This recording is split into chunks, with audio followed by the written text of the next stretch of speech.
جب جنت لے جانے لگیں گے تب وہ بندہ کہے گا اے میرے رب کے نمائندوں فرشتوں کہ پو ذرا رک جاؤ حتی اسأل ھذا العبد الکریم علی ربہ، حتیٰ کہ میں اس کریم بندے سے ذرا معلوم تو کر لوں۔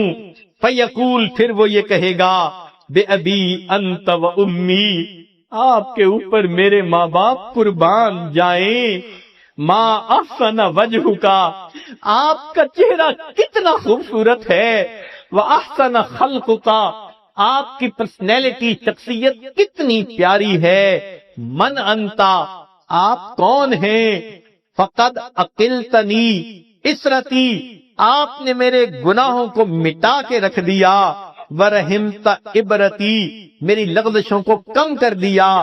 فیقول علیہ الصلوۃ والسلام، نبی علیہ السلام جواب میں فرمائیں گے انا نبیوں کا محمد۔ الحمدللہ وکفا وسلام علی عبادہ الذین اصطفی، اما بعد، اعوذ باللہ من الشیطان الرجیم، بسم اللہ الرحمن الرحیم۔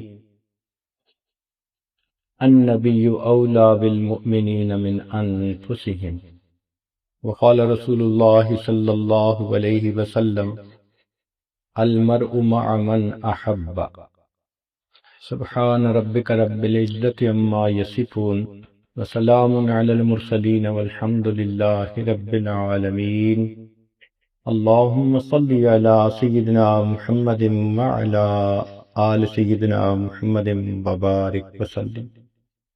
نبی علیہ الصلوۃ والسلام کا ارشاد گرامی ہے، احب اللہ لما یغدوکم من نعمہ، تم اللہ رب العزت سے محبت کرو کہ اس نے تمہیں کھانے کے لیے کیا کیا نعمتیں عطا فرمائیں، وَأَحِبُّونِي لِحُبِّ اللَّهِ، اور مجھ سے محبت کرو کہ میں اللہ رب العزت کا محبوب ہوں، اللہ مجھ سے محبت فرماتے ہیں۔ نبی علیہ الصلوۃ والسلام کی محبت ایمان کا حصہ ہے، اس کے بغیر کوئی انسان مومن نہیں ہو سکتا۔ نہ جب تک کٹ مروں میں خواجہ یثرب کی عزت پر، خدا شاہد ہے کامل میرا ایمان ہو نہیں سکتا۔ نماز اچھی ہے، حج اچھا، زکوٰۃ اچھی، صوم اچھا، مگر میں باوجود اس کے مسلمان ہو نہیں سکتا۔ تو نبی علیہ الصلوۃ والسلام کے ساتھ ایک قلبی محبت کا ہونا یہ ہر مومن کی صفت ہوتی ہے۔ نبی علیہ السلام نے ارشاد فرمایا، لا یؤمن احدکم حتی اکون احب الیہ من والدہ وولدہ والناس اجمعین، کہ تم میں سے کوئی شخص اس وقت تک مومن نہیں ہو سکتا جب تک میں اس کو اس کے والد سے، اولاد سے، تمام دنیا کے انسانوں سے زیادہ محبوب نہ ہو جاؤں۔ ایک حدیث پاک میں ارشاد فرمایا، ثلاث من کن فیہ وجد حلاوت الایمان، تین چیزیں ایسی ہیں کہ جس بندے میں ہوں اس کو ایمان کی حلاوت آئے گی۔ ان میں سے ایک، ان یکون اللہ ورسولہ احب الیہ مما سواہما، کہ اللہ اور اس کے رسول صلی اللہ علیہ وسلم باقی تمام جہان سے زیادہ اس کو محبوب ہو جائیں۔ سیدنا عمر بن الخطاب رضی اللہ عنہ حاضر ہوئے، اے اللہ کے نبی صلی اللہ علیہ وسلم، مجھے آپ سب سے زیادہ محبوب ہیں سوائے اپنی جان کے۔ تو نبی علیہ السلام نے فرمایا کہ اس وقت تک کوئی بندہ کامل مومن نہیں ہو سکتا جب تک میں اسے اس کی جان سے بھی زیادہ محبوب نہ ہو جاؤں۔ فقال عمر اللہ عنہ نے جواب میں عرض کیا، والذی انزل علیک الکتاب لانت احب الی من نفسی التی بین جنبی، کہ اب آپ مجھے میری جان سے بھی زیادہ محبوب ہیں۔ فقال النبی صلی اللہ علیہ وسلم، نبی علیہ السلام نے ارشاد فرمایا، الآن یا عمر، اب تجھے ایمان کا کامل رتبہ نصیب ہو گیا۔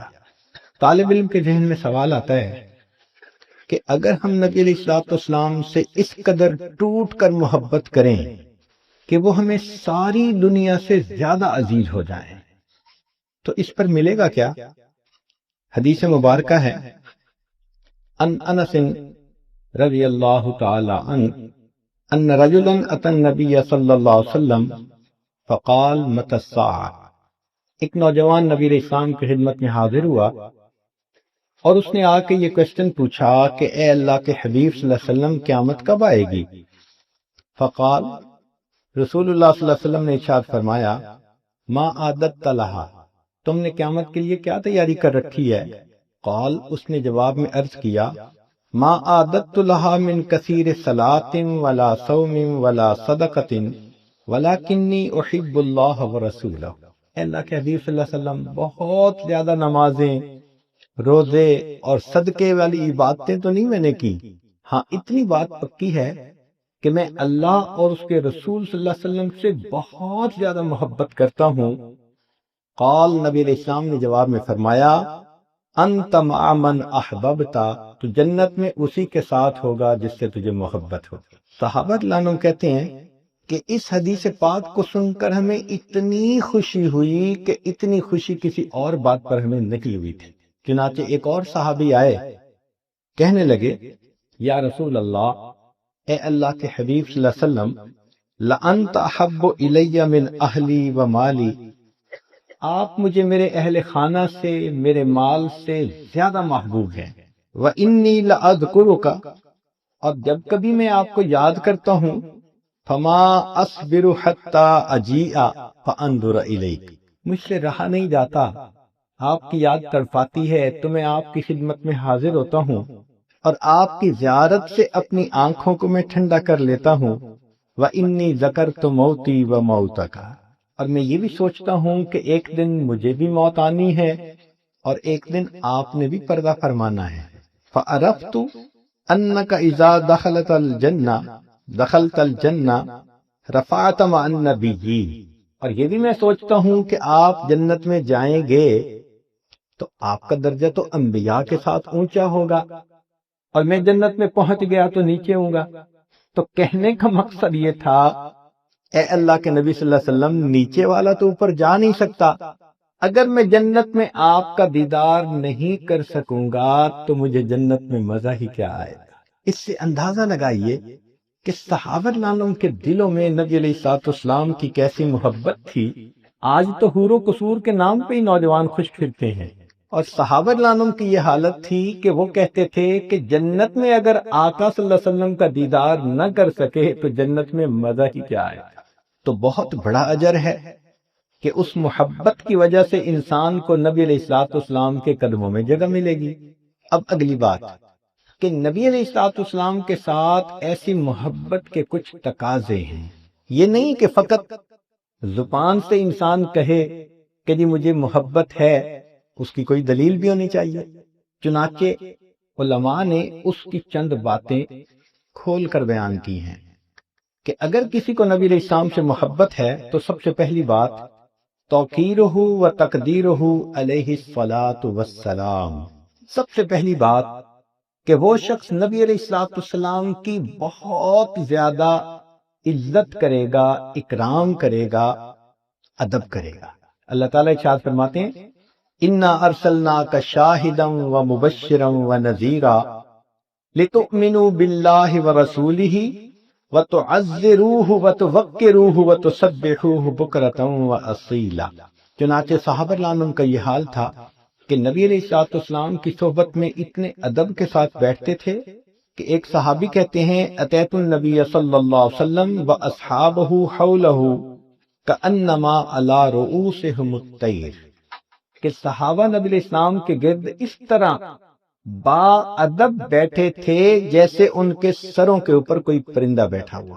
قال ابو ابراہیم، ایک بزرگ فرماتے ہیں کہ واجب علی کل مؤمن، ہر مومن پر یہ واجب ہے، متا ذکرہ او ذکر عندہ، کہ جب وہ خود تذکرہ کرے یا اس کے پاس نبی علیہ الصلوۃ والسلام کا ذکر مبارک ہو، ان یخضع ویخشع ویتوکر ویسکن من حرکتہ ویأخذ فی حیبتہ واجلالہ، کہ اس کی طبیعت کے اوپر اثر محسوس ہو، کسی کی جلالت شان کا جیسے اثر ہوتا ہے تو اس بندے کے اوپر اس کا اثر محسوس ہونا چاہیے کہ اس کے سامنے اللہ کے پیارے حبیب صلی اللہ علیہ وسلم کا ذکر مبارک کیا گیا ہے۔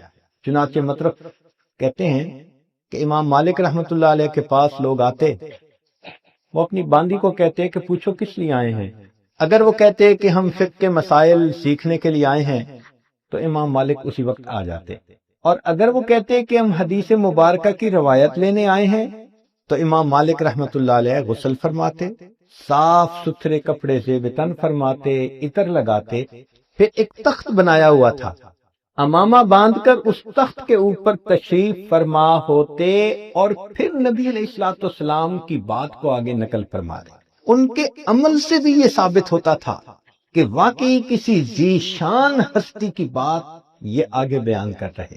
سعید بن المسیب رحمۃ اللہ علیہ کے آخری وقت تھا، کسی نے حدیث کی بات پوچھ لی، اس وقت میں جبکہ جان کنی کا عالم ہے اور انسان تکلیف میں ہوتا ہے، اس وقت میں بھی حدیث مبارکہ کا چونکہ تذکرہ آیا، وہ اٹھ کر بیٹھے اور انہوں نے حدیث بیان کی، اور آخری لفظ جب نکلا تو نیچے گرے اور روح قبض ہو گئی۔ آخری لمحے میں بھی حدیث مبارکہ کا ایسا ادب تھا۔ چنانچہ وہ لوگ جو تو نبی علیہ الصلوۃ والسلام کی صحبت میں تھے، وہ تو آپ صلی اللہ علیہ وسلم کے سامنے ادب سے بیٹھتے تھے۔ آج ہمارے سامنے اگر حدیث مبارکہ کا درس ہو، تلاوت ہو، تو ہمیں چاہیے اسی طرح ادب سے بیٹھیں جس طرح کے صحابہ رضوان نبی علیہ الصلوۃ والسلام کی صحبت میں بیٹھا کرتے۔ عبداللہ بن مبارک رحمۃ اللہ علیہ بڑے محدث گزرے ہیں، امام اعظم ابو حنیفہ رحمۃ اللہ علیہ کے خصوصی شاگرد تھے۔ ان سے اگر چلتے ہوئے کوئی حدیث مبارکہ کے بارے میں پوچھا کرتا تھا تو وہ اس کا جواب نہیں دیتے تھے، فرمایا کرتے تھے کہ حدیث مبارکہ کی شان ہے کہ انسان سکون اطمینان کے ساتھ بیٹھ کر پھر اس بات کو نقل کرے۔ امام مالک رحمۃ اللہ علیہ حدیث مبارکہ کا اتنا ادب کرتے تھے کہ ایک مرتبہ بچھو نے انہیں کئی مرتبہ ڈنگ لگایا، چہرے کا رنگ متغیر ہوتا رہا مگر انہوں نے مجلس برخاست نہیں کی، حدیث مبارکہ کو درمیان میں نہیں چھوڑا، پورا مکمل کیا۔ لوگ حیران تھے کہ بچھو کے ڈنگ لگانے کی تکلیف کتنی ہوتی ہے، اس کو برداشت کر لیا مگر حدیث مبارکہ کے ادب میں فرق نہ آنے۔ اس ادب کا یہ انعام ملا کہ امام مالک رحمۃ اللہ کے حالات زندگی میں لکھا ہے کہ ان کی حدیث مبارکہ کی خدمت کی زندگی میں ایک رات کے سوا باقی ہر رات ان کو نبی علیہ السلام کا دیدار ہوا کرتا تھا۔ ہم نے اپنے قریبی احباب میں دیکھا ہے کہ جن دوستوں کو حدیث مبارکہ کے ساتھ بہت محبت شغف ہے، اس علم کے ساتھ، اکثر و بیشتر ان کو ہفتے میں 1 یا 2 مرتبہ نبی علیہ الصلوۃ والسلام کا دیدار ہوتا ہے۔ اور جو بچے دور حدیث میں ہو، وہ اگر دورے کا سال تقوی کے ساتھ، گناہوں سے بچ کر ادب کے ساتھ گزاریں تو عمومی طور پر اللہ رب العزت کے حبیب صلی اللہ علیہ وسلم کا اس سال میں دیدار ضرور ہوتا ہے۔ امام جعفر صادق رحمۃ اللہ علیہ بڑے ہنسمکھ تھے، خوش طبعی بھی کر لیتے تھے۔ جب ان کے سامنے حدیث مبارکہ کا تذکرہ آتا تو ان کا چہرہ ایسے ہوتا تھا جیسے کسی نے ان کے خون کو نچوڑ لیا۔ کسی نے امام مالک رحمۃ اللہ علیہ سے کہا کہ آپ بہت زیادہ حدیث پاک کا ادب کرتے ہیں، تو فرمانے لگے کہ میں نے سید القراء محمد بن منقدر کو دیکھا کہ ان کے سامنے حدیث مبارکہ کا تذکرہ ہوتا تھا، وہ اتنا روتے تھے کہ ہمیں ان کی حالت دیکھ کر ان پر ترس آنے لگ جاتا تھا۔ دوسرا تقاضا محبت کا عدم التقدیم بین یدیہ وغض الصوت عندہ، کہ نبی علیہ الصلوۃ والسلام سے انسان تقدم نہ کرے اور ان کی آواز سے اپنی آواز کو بلند نہ کرے۔ چنانچہ صحابہ رضوان اس کا بہت لحاظ کرتے تھے اور اپنی آوازوں کو پست رکھتے تھے۔ اللہ رب العزت نے قرآن مجید میں فرمایا، لا ترفعوا اصواتکم فوق صوت النبی ولا تجہروا له بالقول کجہر بعضکم لبعض ان تحبط اعمالکم وانتم لا تشعرون، کہ اگر تمہاری آواز میرے محبوب صلی اللہ علیہ وسلم کی آواز سے بلند ہو گئی، ہم تمہارے کیے ہوئے عملوں کو ضائع کر دیں گے اور تمہیں اس کا پتہ بھی نہیں چلے گا۔ چنانچہ آج بھی یہ ادب اپنی جگہ موجود۔ آپ جائیں مواجہ شریف پر تو اس وقت یہ آیت لکھی ہوئی ہے، لا ترفعوا اصواتکم فوق صوت النبی۔ کسی معاملے میں نبی علیہ الصلوۃ والسلام کے فرمان پر اپنی مرضی کو مقدم کر دینا، اس کو تقدم کہا جاتا ہے۔ ہمارے اکابر تو حدیث کا اتنا احترام فرماتے تھے، امام مالک رحمۃ اللہ علیہ نے فرمایا کہ اگر میرے کسی فتویٰ کے مقابلے میں کسی شخص کو نبی علیہ الصلوۃ والسلام کی کوئی ضعیف حدیث بھی مل جائے تو اس کو چاہیے میرے قول کو چھوڑ کر محبوب صلی اللہ علیہ وسلم کی اس حدیث پر عمل کرے۔ تیسرا تقاضا اعدام جمیع اسبابہ و اکرام مشاہدہ و امکنتہ من المکہ والمدینہ، کہ جب کسی سے محبت ہوتی ہے تو اس کے متعلق جو بھی چیزیں ہوتی ہیں ان سے بھی محبت ہوتی ہے۔ کہتے ہیں کہ مجنو ایک مرتبہ کتے کے پاؤں چوم رہا تھا تو کسی نے پوچھا بھی کیوں؟ کہنے لگا کہ یہ لیلا کی گلی سے ہو کے آیا ہے۔ تو اگر دنیا کے مجنون ایسے ہیں تو نبی علیہ الصلوۃ والسلام کی محبت تو اس سے بھی زیادہ ہونی چاہیے۔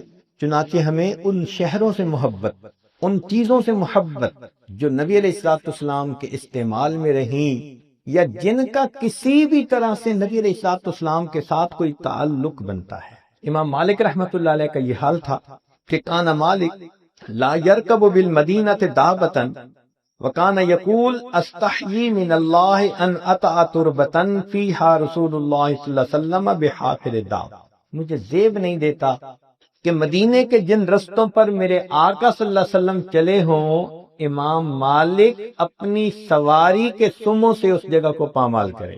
چنانچہ مدینہ طیبہ میں سواری پہ سوار بھی نہیں ہوا کرتے۔ حضرت مولانا قاسم نانوتوی رحمۃ اللہ علیہ ان کے حالات زندگی میں لکھا ہے کہ جب حج کے لیے تشریف لے گئے تو بئر علی مدینہ طیبہ کے باہر ایک جگہ ہے، وہیں پر ہی جوتے اتار دیے۔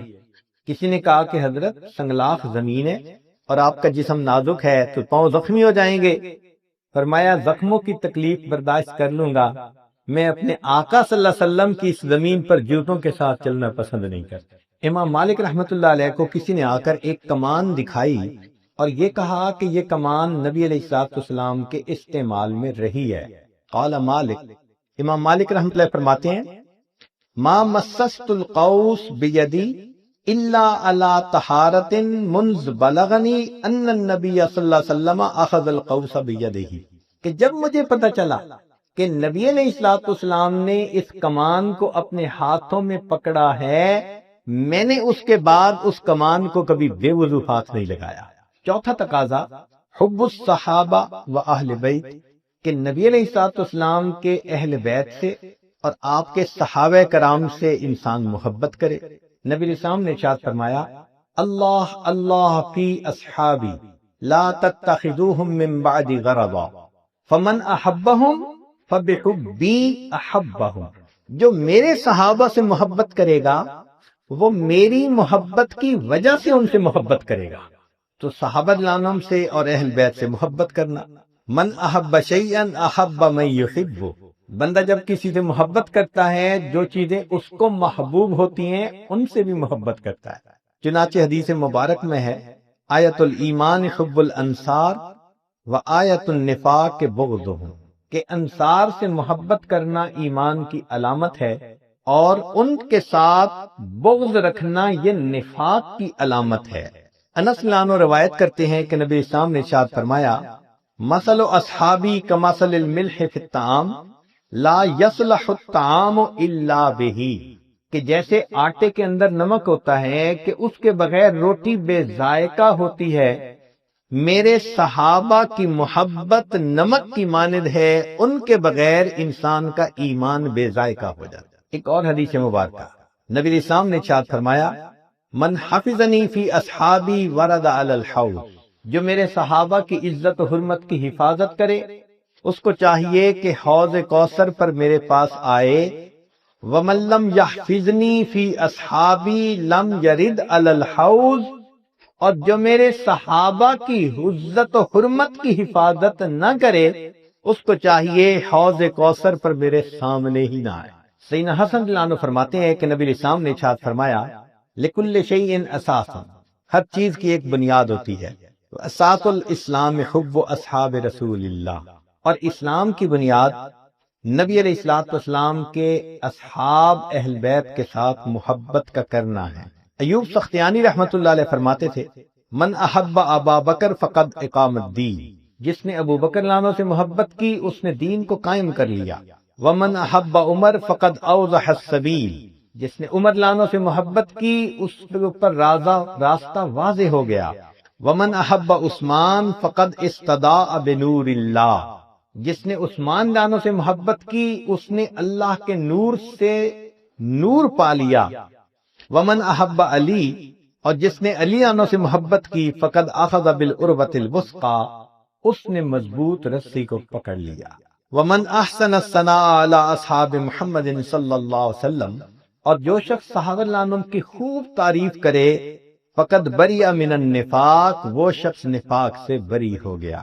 پانچواں تقاضا الاقتداء بہ، کہ انسان نبی علیہ الصلوۃ والسلام کے ساتھ محبت کرتا ہے، اس کا ثبوت یہ کہ اب وہ نبی علیہ الصلوۃ والسلام کی سنت کی پیروی کرے۔ عبداللہ بن مبارک رحمۃ اللہ علیہ فرماتے ہیں تعصل الہ وانت تدعم حبہ ھذا لعمری فی القیاس بدیع لو کان حبک صادقا لاطعتہ ان المحب لمن یحب مطیع، کہ اگر تم محبت میں سچا ہوتا تو اطاعت کرتا، اس لیے کہ محب جس سے محبت کرتا ہے اس کی اطاعت کرتا ہے۔ صحابہ عنہم اطاعت کرنے میں اتنے کامل تھے، انسان حیران ہوتا ہے۔ چنانچہ ابن عمر رضی اللہ تعالیٰ عنہ عمرہ حج کے سفر پہ جا رہے ہیں، راستے میں ایک جگہ سواری کھڑی کی، سواری سے نیچے اترے اور قریب درختوں کی جگہ تھی، وہاں پر گئے اور اس طرح بیٹھے کہ جیسے قضائے حاجت کے لیے انسان بیٹھتا ہے، مگر فارغ نہیں ہوئے، ویسے ہی اٹھ کے واپس آئے اور سفر شروع کر دیا۔ تو جو رفقائے سفر تھے انہوں نے پوچھا کہ حضرت اگر حاجت نہیں تھی تو آپ خود بھی رکے، ہمارا بھی وقت لگوایا؟ تو فرمایا کہ مجھے ضرورت تو نہیں تھی، مگر ایک مرتبہ نبی علیہ الصلوۃ والسلام کے ساتھ سفر کرتے ہوئے میں نے دیکھا کہ میرے آقا صلی اللہ علیہ وسلم یہاں رکے اور قضائے حاجت کے لیے یہاں آ کر بیٹھے، اگرچہ ضرورت نہیں تھی، میرا جی چاہا میں وہی عمل کروں جو میرے آقا صلی اللہ علیہ وسلم نے کیا۔ کیا والہانہ محبت تھی ان کے دل۔ چنانچہ ایک صحابی کے حالات سے زندگی میں لکھا ہے کہ وہ افریقن ملک کے تھے تو ان کے بال عام طور پر کرلی ہوتے ہیں، سخت ہوتے ہیں، تو ان کی مانگ نہیں نکلتی تھی، جبکہ نبی علیہ الصلوۃ والسلام مانگ نکالتے تھے درمیان میں سے۔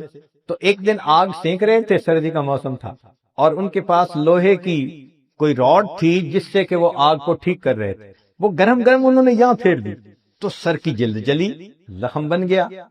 تو لوگوں نے پوچھا کہ آپ نے یہ کیا کیا، خامخواہ اپنے آپ کو اتنی تکلیف دی؟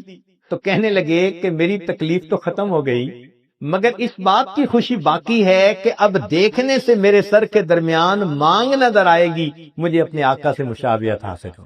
سیدنا حذیفہ رضی اللہ عنہ ایران فتح ہونے کے بعد جب وہاں تشریف لائے تو دسترخوان پہ لقمہ گرا اور انہوں نے کھا لیا۔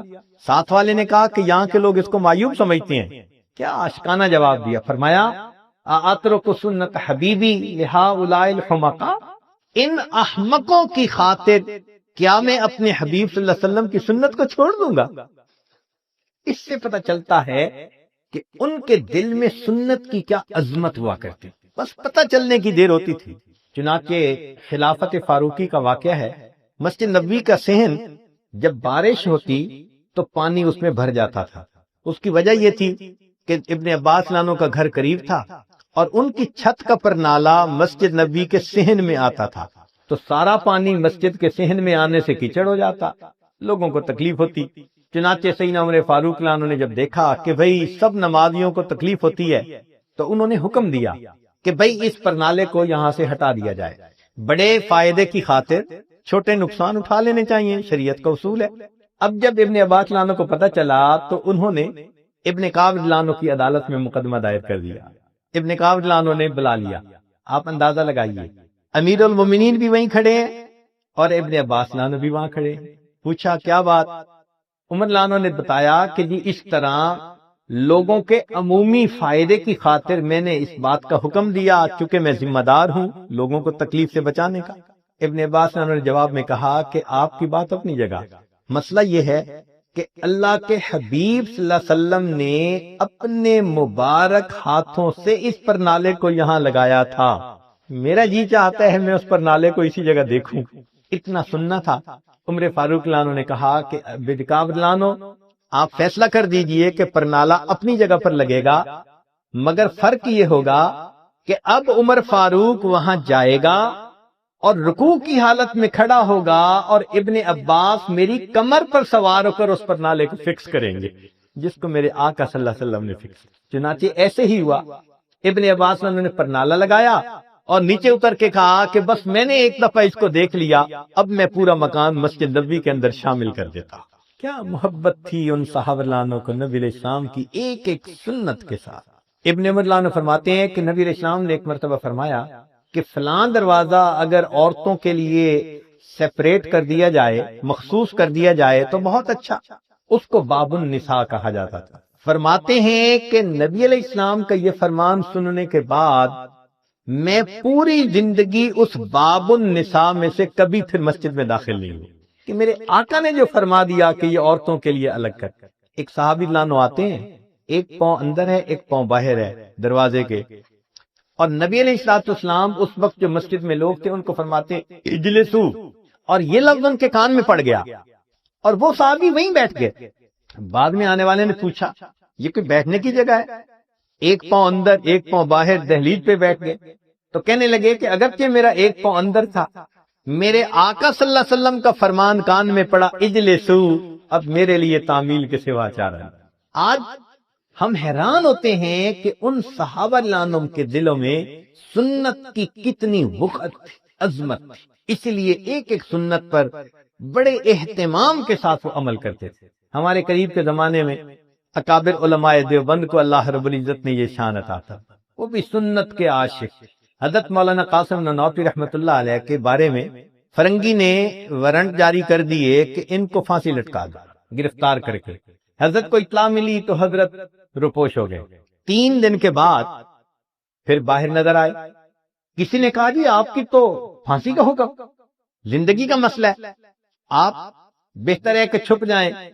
تو حضرت نانوتوی رحمۃ اللہ نے جواب دیا کہ میں نے نبی علیہ الصلوۃ والسلام کی مبارک زندگی کو دیکھا، مجھے غار ثور کی 3 راتیں روپوشی کی حالت میں گزارتی ہوئی سنت نظر آتی ہے، میں نے اس سنت پر عمل کر لیا، اب میں باہر آ گیا ہوں، اگر کوئی مجھے پھانسی بھی چڑھا دے گا تو میں چڑھنے کو تیار۔ اللہ اکبر کبیرہ۔ چنانچہ حضرت مولانا رشید احمد گنگوہی رحمۃ اللہ علیہ آخری عمر میں موتیا بند آ جانے کی وجہ سے بینائی چلی گئی تھی، مگر حضرت ان دنوں بھی باقاعدگی کے ساتھ سرما استعمال کرتے تھے۔ عام لوگ یہ سمجھتے ہیں کہ سرما لگایا جاتا ہے بینائی تیز کرنے کے لیے۔ تو ایک آدمی نے کہا کہ حضرت آپ کی تو بینائی بھی نہیں اور آپ سرما لگاتے ہیں۔ فرمایا کہ میں بینائی کی نیت سے نہیں، اپنے آقا صلی اللہ علیہ وسلم کی سنت پر عمل کرنے کی نیت سے روزانہ سرما ڈالتا۔ ہمیں تو سنت پہ عمل کرنا ہے نا۔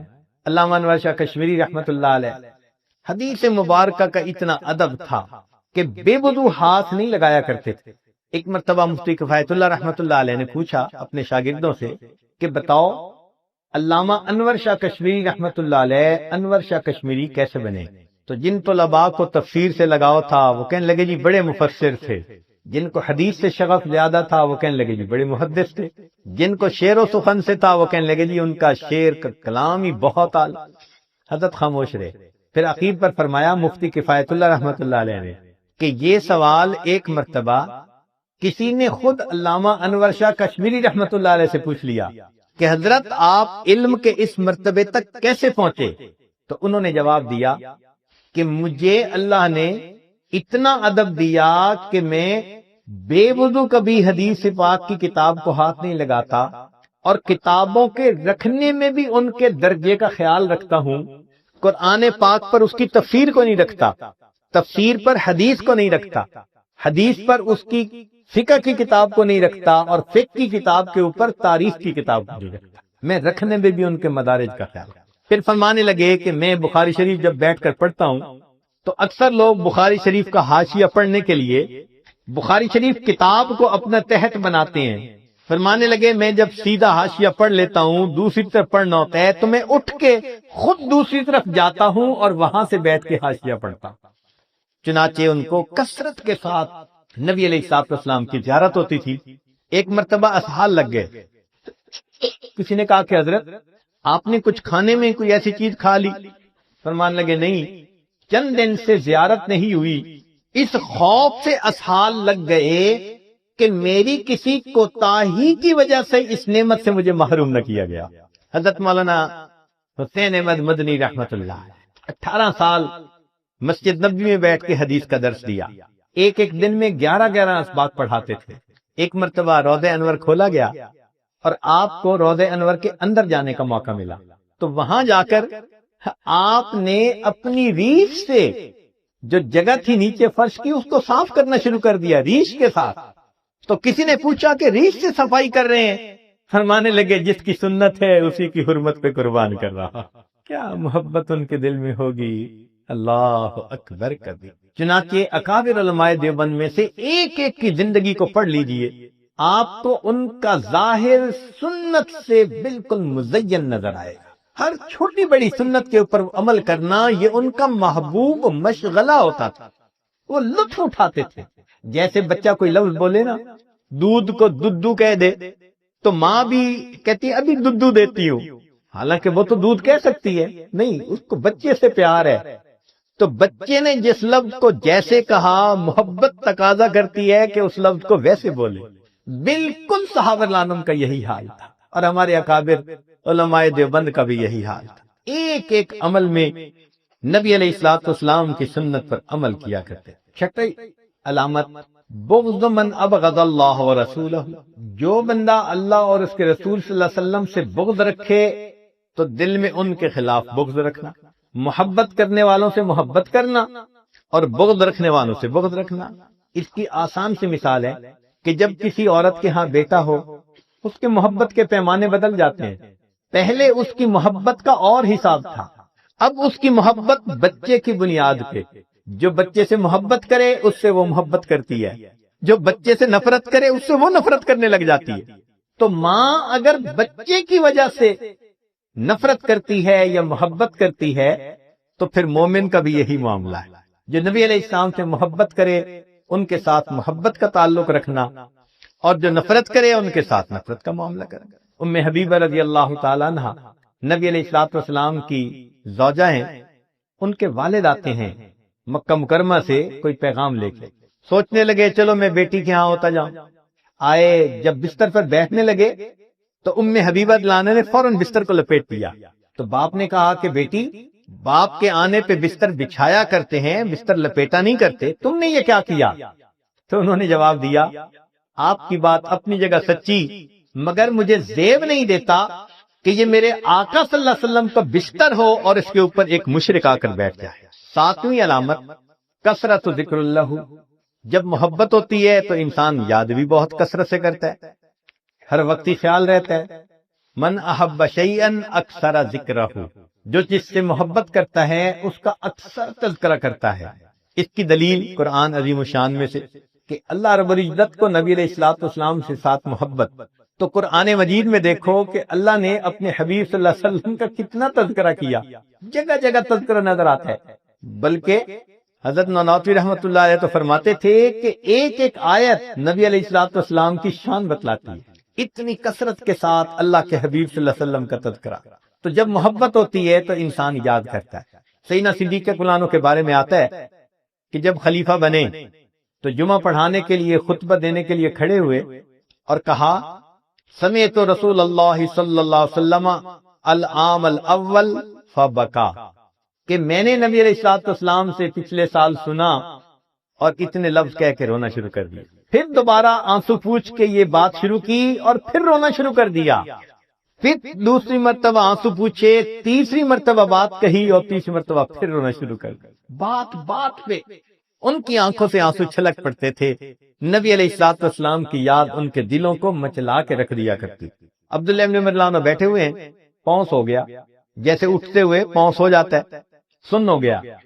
تو کسی نے کہا کہ اذکر احب الناس الیک یذل عنک، کہ آپ کو جس سے سب سے زیادہ محبت ہے اس کا نام لیجئے تو یہ کیفیت ختم ہو جائے گی۔ فصاح یا محمداہ فانتشر، فوراً کہنے لگے اے محمد صلی اللہ علیہ وسلم، اور اسی وقت ان کا پاؤں بالکل ٹھیک ہو گیا۔ بے اختیار دل سے، یعنی زبان سے وہ لفظ نکلا جس سے واقعی ان کو بہت محبت تھی۔ صحابہ رضوان جب ایک دوسرے سے ملتے تھے تو وہ نبی علیہ الصلوۃ والسلام کی باتیں اس طرح سناتے تھے جیسے آج کل کے دور میں لوگ ملتے ہیں ایک دوسرے کو آئس کریم کی پیشکش کیا کرتے ہیں۔ ان کے نزدیک نبی علیہ الصلوۃ والسلام کا تذکرہ کرنا اس طرح محبوب ہوا کرتا تھا کہ وہ نبی علیہ الصلوۃ والسلام کو یاد کیا کرتے تھے۔ آپ صلی اللہ علیہ وسلم کی باتیں ایک دوسرے کو سنانا ان کا محبوب کام ہوا کرتا تھا۔ آٹھویں چیز کثرت شوق ہی الی لقائہ، کہ جب نبی علیہ الصلوۃ والسلام کے ساتھ محبت تو ان سے ملاقات کی پھر تمنا بھی ہوتی ہے۔ جب بھی محبت ہو تو دل چاہتا ہے ملاقات کرنے کو۔ صحابہ رضی اللہ عنہم کی عجیب کیفیت، نبی علیہ الصلوۃ والسلام نے ایک بوڑھے میاں کو دیکھا کہ وہ آتے ہیں خاموشی کے ساتھ بیٹھے رہتے ہیں پھر اٹھ کے چلے جاتے ہیں۔ پوچھا کہ آپ کا کیا حال؟ اے اللہ کے حبیب صلی اللہ علیہ وسلم، میں اپنے گھر میں ہوتا ہوں اور جب مجھے آپ کی یاد آتی ہے تو میں آ کے مجلس میں حاضر ہو کر بیٹھتا ہوں، آپ کے چہرے انور کا جی بھر کے دیدار کرتا ہوں اور پھر خاموشی سے اٹھ کے واپس چلا جاتا ہوں۔ میں آتا ہی دیدار کرنے کے لیے۔ چنانچہ کئی صحابہ تھے کہ نبی علیہ السلام کا پردہ فرمانے کے بعد جنہوں نے دعا مانگی کہ اللہ یہ آنکھیں تو تھیں آقا صلی اللہ علیہ وسلم کے دیدار کے لیے، جب انہوں نے پردہ کر لیا اللہ بے شک ہماری بینائی کو زائل کر دی۔ بعض صحابہ نے قسمیں کھائی ہوئی تھی ہم صبح اٹھیں گے تو سب سے پہلے نبی علیہ السلام کا دیدار کریں گے۔ معلوم نہیں انہوں نے قسمیں کیسے پوری کی ہوئی، اتنی محبت تھی ان کو نبی علیہ السلام۔ چنانچہ ایک مرتبہ نبی علیہ السلام نے دعا مانگی، اللہ مجھے میرے احبا سے جلدی ملا دینا۔ ثوبان رضی اللہ عنہ آپ کے غلام بے دام عرض کرنے لگے، اے اللہ کے حبیب صلی اللہ علیہ وسلم، ہم آپ کے غلام ہیں، ہر وقت حاضر خدمت ہیں، آپ کن کے لیے یہ دعا مانگ رہے تھے کہ اللہ مجھے میرے احبا سے جلدی ملا دینا؟ نبی علیہ السلام نے فرمایا، ثوبان تمہاری محبت بڑی قدر و قیمت والی ہے، مگر تم نے میرا دیدار کیا، تم نے جبریل علیہ السلام کو اترتے دیکھا، قرآن اترتے دیکھا، میں جن کے لیے دعا کر رہا تھا ثوبان یہ وہ لوگ ہیں جو قرب قیامت میں پیدا ہوں گے، انہوں نے مجھے نہیں دیکھا ہوگا، ہاں وہ اپنے علماء سے میرے تذکرے سنیں گے اور فقط تذکرے سن کر ان کو مجھ سے اتنی محبت ہوگی کہ اگر ان کو اختیار دیا جاتا کہ اپنی اولادوں کو بیچ کر میرا دیدار کرتے تو وہ ایسا کر گزرتے۔ میں ان کے لیے دعا کر رہا ہوں اللہ مجھے ان احبا سے جلدی ملا دے۔ ابو ہریرہ اللہ عنہ فرماتے ہیں کہ نبی صلی اللہ علیہ وسلم نے فرمایا، من اشد امتی لی حبن ناس یکونون بعدی یود احدہم لو رآنی باہلہ ومالہ۔ تو واقعی جن کو محبت ہوتی ہے ان کا ایسا ہی دستور ہوتا ہے۔ عبدہ رضی اللہ عنہ ایک صحابی ہیں، فرماتی ہیں کہ میرے والد خالد بن میدان جب بستر پر رات کو سونے کے لیے آتے تو نبی علیہ السلام اور صحابہ کو یاد کرتے اور کہتے کہ ہم اصلی و فصلی و الیہم یخن قلبی طال شوقی الیہم فاجل رب قبضی الی۔ وہ میرے اصل تھے، فصل تھے، اے اللہ میرا دل اداس ہے، جلدی میری روح کو قبض کر لے، مجھے ان کے ساتھ واصل کر۔ یہ محبت ہوتی ہے انسان۔ چنانچہ سیدنا عمر رضی اللہ تعالیٰ عنہ کی محبت کا اندازہ لگائیے۔ ایک مرتبہ رات کا وقت ہے اور وہ مدینہ طیبہ کی گلیوں میں راؤنڈ کر رہے ہیں، ایک دروازے پر ان کو تھوڑی آواز آئی، سننے کے لیے کھڑے ہو گئے۔ محسوس ہوا کہ کوئی بڑی عمر کی عورت ہے اور وہ نبی علیہ الصلوۃ والسلام کی محبت میں اشعار پڑھ رہی ہے۔ سنتے رہے، دل مچل اٹھا۔ جب بوڑھی عورت نے اشعار مکمل کیے تو عمر فاروق اللہ نے دروازہ کھٹکھٹایا۔ بوڑھی عورت نے پوچھا کہ کس نے دروازہ کھٹکھٹایا؟ جواب دیا عمر فاروق امیر المومنین، رات کے اس وقت میں مجھ بڑھیا کے دروازے پر آپ کیسے آئے؟ فرمانے لگے کہ میں ایک تمنا اور فریاد لے کے آیا ہوں، تم اس کو پورا کر سکتی۔ بوڑھی عورت نے دروازہ کھولا، امیر المومنین تشریف لائیے۔ عمر فاروق عنہ داخل ہوتے ہیں اور زمین پر بیٹھ جاتے ہیں۔ بڑھیا کہتی ہے بستر پہ بیٹھے۔ فرماتے ہیں میں بستر پر نہیں بیٹھوں گا جب تک آپ میری تمنا کو پورا نہیں کریں گی۔ اس نے کہا کہ میں بوڑھی عورت کس تمنا کو پورا کر سکتی ہوں؟ تو کہا کہ آپ ابھی نبی علیہ الصلوۃ والسلام کی محبت میں جو اشعار پڑھ رہی تھی اس کے آخری شعر کے معنی یہ تھے کہ اللہ مجھے جنت میں اپنے محبوب صلی اللہ علیہ وسلم کے ساتھ اکٹھا کر دینا۔ میری فریاد یہ ہے اپنے شعر میں تھوڑی سی ترمیم کر کے یوں پڑھ دو، اللہ مجھے اور عمر فاروق کو جنت میں اپنے محبوب کے ساتھ اکٹھا کر دے۔ کیا محبت تھی ان کے دلوں میں نبی علیہ السلام، اللہ اکبر۔ سیدنا بلال رضی اللہ تعالیٰ عنہ ایک رات شام اپنے گھر میں سوئے ہوئے ہیں، نبی علیہ السلام کا دیدار ہوا۔ آپ صلی اللہ علیہ وسلم نے فرمایا، بلال کتنی سرد مہری ہے، اتنا عرصہ ہوا ملاقات کوئی نہیں آتے۔ اسی وقت اٹھے، بیوی کو کہا کہ فوراً تیاری کرو، چنانچہ سفر پہ چل پڑے۔ اللہ کی شان کہ وہ بالآخر مدینہ طیبہ پہنچے، نبی علیہ السلام کی خدمت میں حاضری دی، سلام پڑھا مواج شریف پر، نماز کا وقت ہو گیا۔ نماز کے وقت صحابہ رضی اللہ عنہم نے کہا کہ جی آپ اذان دے۔ فرمانے لگے کہ جب میں اذان دیتا تھا اشہد ان محمد رسول اللہ جب کہتا تھا تو میں آقا صلی اللہ علیہ وسلم کے چہرے انور کا دیدار کرتا تھا، اب اگر پڑھوں گا اور میں دیدار نہ کر سکوں گا تو مجھ سے یہ برداشت نہیں ہو سکے گا، لہذا میں اذان نہیں دیتا۔ کہتے ہیں کہ محبوب صلی اللہ علیہ وسلم کے پردہ فرمانے کے بعد بلال لانوں نے صرف 2 مرتبہ بعد میں اذان دی۔ ایک جب بیت المقدس فتح ہوا تو عمر فاروق لانوں نے کہا کہ جی چاہتا ہے کہ آپ نبی علیہ السلام کے مؤذن آپ اس قبلے میں بھی وہی اذان سنائیں، تو امیر المومنین کے حکم کی وجہ سے وہاں اذان دی۔ اور دوسرا موقع یہ تھا، صحابہ کو تو انکار کر دیا، اتنے میں شہزادے آگے حسن حسین رضی اللہ عنہ، انہوں نے کہا جی کہ جی چاہتا ہے کہ نانا جان کے زمانے کی اذان سنے۔ اب ان کی فرمائش ایسی تھی کہ انکار کی گنجائش نہیں تھی، تو بلال لانو اذان دینے مسجد نبی میں کھڑے ہوئے۔ وہ آواز جس کو صحابہ لانم سنتے تھے اور آقا صلی اللہ علیہ وسلم کا دیدار کرتے تھے، آج وہی آواز آ رہی تھی۔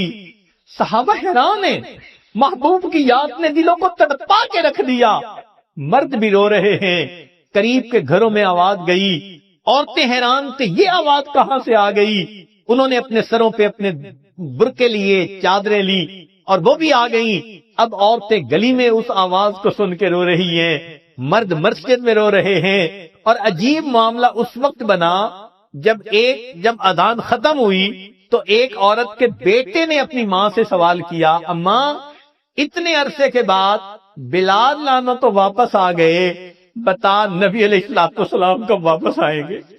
کہ یہ بتائیں کہ نبی علیہ السلام کب واپس آئیں گے۔ صحابہ لانم نبی علیہ السلام کو اس طرح یاد کرتے تھے اور اس طرح رویا کرتے تھے۔ چنانچہ وفات کا وقت ہوا تو بلال رضی اللہ تعالیٰ عنہ کی بیوی نے کہا واہ حزنا ہو، فوراً کہنے لگے واہ تربا ہو غدن القل محبت محمد وحجبہ، کتنی خوشی کی بات ہے، کل نبی علیہ السلام اور ان کے صحابہ کے ساتھ میری ملاقات ہو جائے گی۔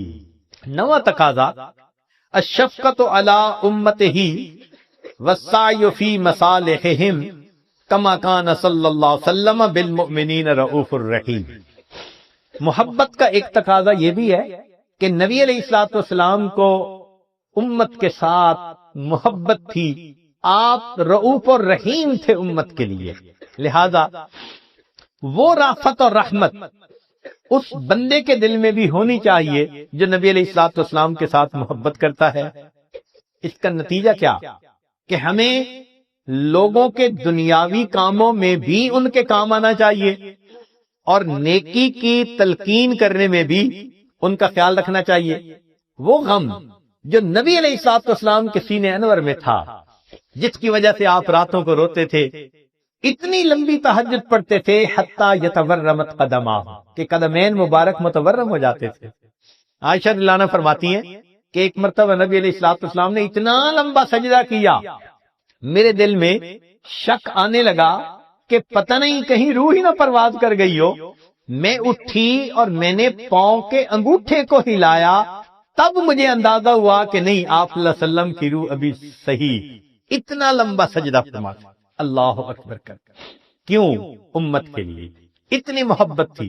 چنانچہ نبی علیہ السلام کا وہ غم جو آج کے دور میں اپنے دل میں رکھے گا اور امر بالمعروف نہی عن المنکر کے لیے زندگی کو وقف کرے گا، اللہ کے حبیب صلی اللہ علیہ وسلم کا وہ محبوب بنے گا۔ سنیے ذرا، ایک عجیب حدیث مبارکہ ہے، انس رضی اللہ عنہ اس کے راوی ہے، فرماتے ہیں کہ نبی علیہ السلام نے ارشاد فرمایا الا اخبرکم ان اقوام لیسو بانبیاء ولا شہداء، کیا میں تمہیں ایسے لوگوں کے بارے میں نہ بتاؤں، نہ وہ انبیاء ہوں گے نہ وہ شہداء ہوں گے، یغبطہم یوم القیامت الانبیاء والشہداء، قیامت کے دن ان پر انبیاء اور شہداء رشک کر رہے ہوں گے۔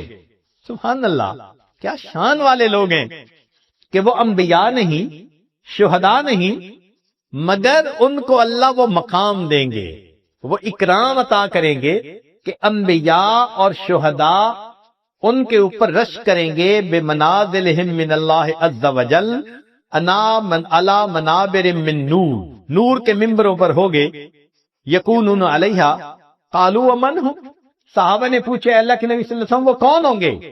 قال، نبی علیہ السلام نے فرمایا الذین یحببون عباد اللہ الی اللہ ویحببون اللہ الی عبادہ وہم یمشون علی الارض نصحا، کہ جو بندوں کو اللہ کا محبوب بناتے ہیں اور اللہ کو بندوں کا محبوب بناتے ہیں، اور وہ دنیا میں لوگوں کو نصیحت کی بات کرنے والے۔ صحابہ اللہ عنہ نے پوچھا اے اللہ کے حبیب صلی اللہ علیہ وسلم، بندوں کو اللہ کا محبوب بناتے ہیں، یہ بات سمجھ میں نہیں آتی، یہ تو سمجھ میں آتی ہے کہ اللہ کو بندوں کا محبوب بناتے ہیں، بندوں کو اللہ کا محبوب کیسے بناتے ہیں؟ نبی علیہ السلام نے فرمایا کہ وہ لوگوں کو نصیحت کرتے ہیں، گناہوں سے روکتے ہیں، یأمرونہم بحب اللہ وَيَنْهَوْنَهُمْ یعنی اما کرہ اللہ فَإِذَا أَطَاعُوهُمْ أَحَبَّهُمُ اللہ، تو جب بندے گناہ چھوڑ دیتے ہیں اور اللہ کی فرما برداری کرتے ہیں، وہ اللہ کے محبوب بن جایا کرتے۔ اب سوچئے کہ نبی علیہ الصلوۃ والسلام نے جن لوگوں کے بارے میں یہ بتلایا وہ آج امت میں ہمیں اپنی آنکھوں سے نظر آ سکتے ہیں۔ اس اکابر علماء دیوبند کے گروپ میں، جماعت میں آپ کو ایک کمزور سی شخصیت ملے گی، ذرا حالات زندگی پڑھ کر دیکھیے، کمزور سی شخصیت لوگوں کے دروازے پر جا رہی ہے، لوگوں میں روٹی کا سوال کرنے نہیں آیا، میں تم سے زندگی کا سوال کرنے آیا ہوں، میں تم سے وقت کا سوال کرنے والا آیا ہوں۔ کون ہے؟ میرا نام الیاس ہے، میرے دل میں اللہ نے وہی محبت ڈالی ہے، وہی غم ڈالا ہے۔ میں سلام کرتا ہوں اس جماعت کی عظمت کو کہ جنہوں نے نبی علیہ السلام کے غم کو اپنا غم بنایا۔ آج دنیا کے سینکڑوں ممالک کے اندر جو اللہ کے بندوں کو اللہ سے ملاتے پھر رہے، یہ نبی علیہ السلام کے محبوب بندے زندگیاں لگا دیتے ہیں، سال لگا دیتے ہیں، اپنی مال، اپنی جان، اپنا سب کچھ، کس کے لیے؟ کہ اللہ سے اللہ کے بندے جڑ جائیں۔ کافر ہوتے ہیں ان کو مسلمان بنا لیتے ہیں، جو غفلت میں مسلمان پڑے ہوتے ہیں ان کو جگا دیتے ہیں، ان کو اللہ سے واصل کر دیتے ہیں۔ یہ ہے نعمت بھی اللہ نے اکابر علماء دیوبند کو عطا فرمائی کہ نبی علیہ الصلوۃ والسلام کی اس نعمت کے وارث بھی یہی بنے۔ چنانچہ وہ علماء جو وعظ و نصیحت کا کام کرتے ہیں، وہ مشائخ، وہ دائی حضرات جو وعظ و نصیحت کا کام کرتے ہیں، وہ سارے کے سارے اسی خوشخبری کے اندر شامل تھے۔ نبی علیہ الصلوۃ والسلام نے فرمایا کہ اللہ تعالیٰ ان سے محبت فرماتے ہیں جو اللہ کے بندوں کو اللہ کا محبوب بناتے ہیں اور اللہ کو بندوں کا محبوب بنا دیتے ہیں۔ سچی بات تو یہ ہے کہ جتنی امت کے ساتھ شفقت نبی علیہ السلام کو تھی اور جتنی محبت نبی علیہ السلام کو تھی، ایسی محبت کا کوئی تصور بھی نہیں کر سکتا۔ آپ ذرا غور کیجئے، دنیا میں جتنی محبتیں ہیں سب غرض والی محبتیں، میاں بیوی کی محبت غرض، بیوی کو خاوند کی ضرورت ہے، خاوند کو بیوی کی ضرورت ہے، اولاد ماں باپ کی محبت غرض، اولاد کو ماں کی ضرورت ہے، باپ کی، ماں باپ کو اولاد کی ضرورت ہے، بھائی بھائی کی محبت بھی غرض، ایک دوسرے کے ہیلپ کی ضرورت ہے، پڑوسی پڑوسی کی محبت بھی غرض کی بنیاد پہ ایک دوسرے کی ضروریات ہوتی ہیں، حتیٰ کہ اگر استاد شاگرد کی محبت ہے تو وہ بھی غرض کی۔ کیوں؟ استاد پڑھا رہا ہے کہ مجھ سے اللہ راضی ہو جائیں گے، اور شاگرد پڑھ رہا ہے کہ مجھے علم مل جائے گا۔ حتیٰ کہ پیر مرید کی محبت بھی غرض کی محبت، کہ مرید کے دل میں میری تربیت ہوگی اور پیر کے دل میں کہ اللہ راضی ہو جائیں گے۔ تو معلوم ہوا کہ غرض جیسی بھی ہو ہے تو غرض نہ پیچھے۔ ہاں، کوئی محبت ایسی ہے جو بے غرض ہو؟ ایک مرتبہ ذہن میں سوچا کہ کوئی محبت دنیا میں بے غرض ہے؟ تو ذہن نے جواب دیا کہ مخلوق کی محبت بے غرض نہیں ہو سکتی، کوئی نہ کوئی غرض تو لگی ہی ہوئی ہوگی۔ پھر سوچا کہ کوئی محبت، پھر ذہن نے کہا اگر دنیا میں بے غرض محبت دیکھنی ہے تو ذرا 1400 سال پیچھے چلے جا، رات کا اندھیرا ہوگا، تم ایک ہستی کو دیکھو گے مصلی کے اوپر سجدے میں ہے، یا رب امتی یا رب امتی۔ کیا اس ہستی کو اپنے درجات کے بڑھنے کا تھا تمام؟ نہیں، ان کو پہلے اللہ نے فرما دیا تھا لِيَغْفِرَ لَكَ اللَّهُ مَا تَقَدَّمَ مِن ذَنبِكَ وَمَا تَأَخَّرَ۔ ان کو اللہ نے پہلے بتلا دیا تھا وَلَسَوْفَ يُعْطِيكَ رَبُّكَ فَتَرْضَىٰ، میرے محبوب تجھے اتنا عطا کروں گا کہ تو بس بس کرنے لگ جائے۔ پھر وہ ہستی کیوں رو رہی ہے؟ اتنا لمبا سجدہ کہ بیوی اٹھ کے پاؤں ہلا کے دیکھتی ہے کہ ابھی زندگی تو ہے یا نہیں، یہ کیوں رو رہے ہیں؟ یہ امت کے اوپر شفقت کی وجہ سے رو رہے ہیں۔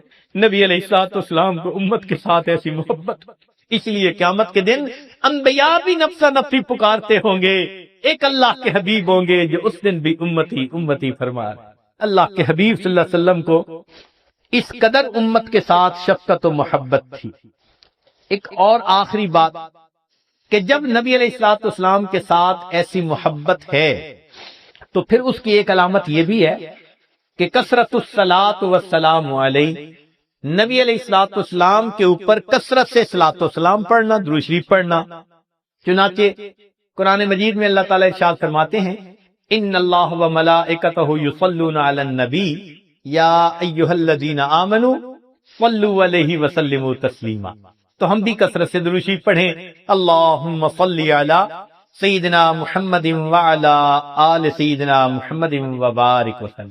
سید القراء ابن کعب رضی اللہ عنہ نبی علیہ السلام کی خدمت میں حاضر ہوئے، اے اللہ کے حبیب صلی اللہ علیہ وسلم، میں آپ پر تیسرا حصہ اپنے وقت کا درود شریف پڑھنے میں لگا دوں؟ نبی علیہ السلام نے فرمایا تو زیادہ کرے گا تو تجھے زیادہ فائدہ ہوگا۔ اے اللہ کے حبیب صلی اللہ علیہ وسلم، میں 2/3 حصہ درود شریف پڑھا کروں؟ نبی علیہ السلام نے فرمایا زیادہ پڑھے گا تو زیادہ نفع ہوگا۔ انہوں نے کہا اے اللہ کے حبیب صلی اللہ علیہ وسلم، پھر تو میں پورا وقت ہی آپ پر درود شریف پڑھوں گا۔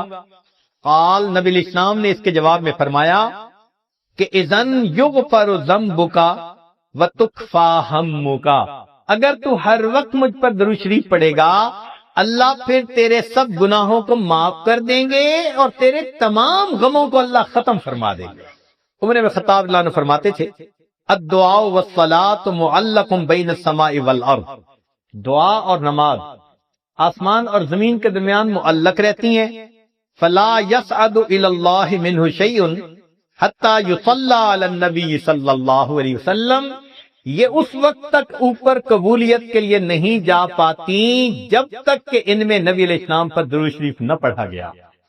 اسی لیے ہر دعا سے پہلے بھی درود شریف پڑھنا چاہیے، بعد میں بھی پڑھنا چاہیے۔ نبی علیہ الصلوۃ والسلام نے ارشاد فرمایا الدعاء بین الصلاتین لا یرد، کہ 2 درود شریف کے درمیان جو دعا مانگی جاتی ہے اس دعا کو رد نہیں کیا جاتا۔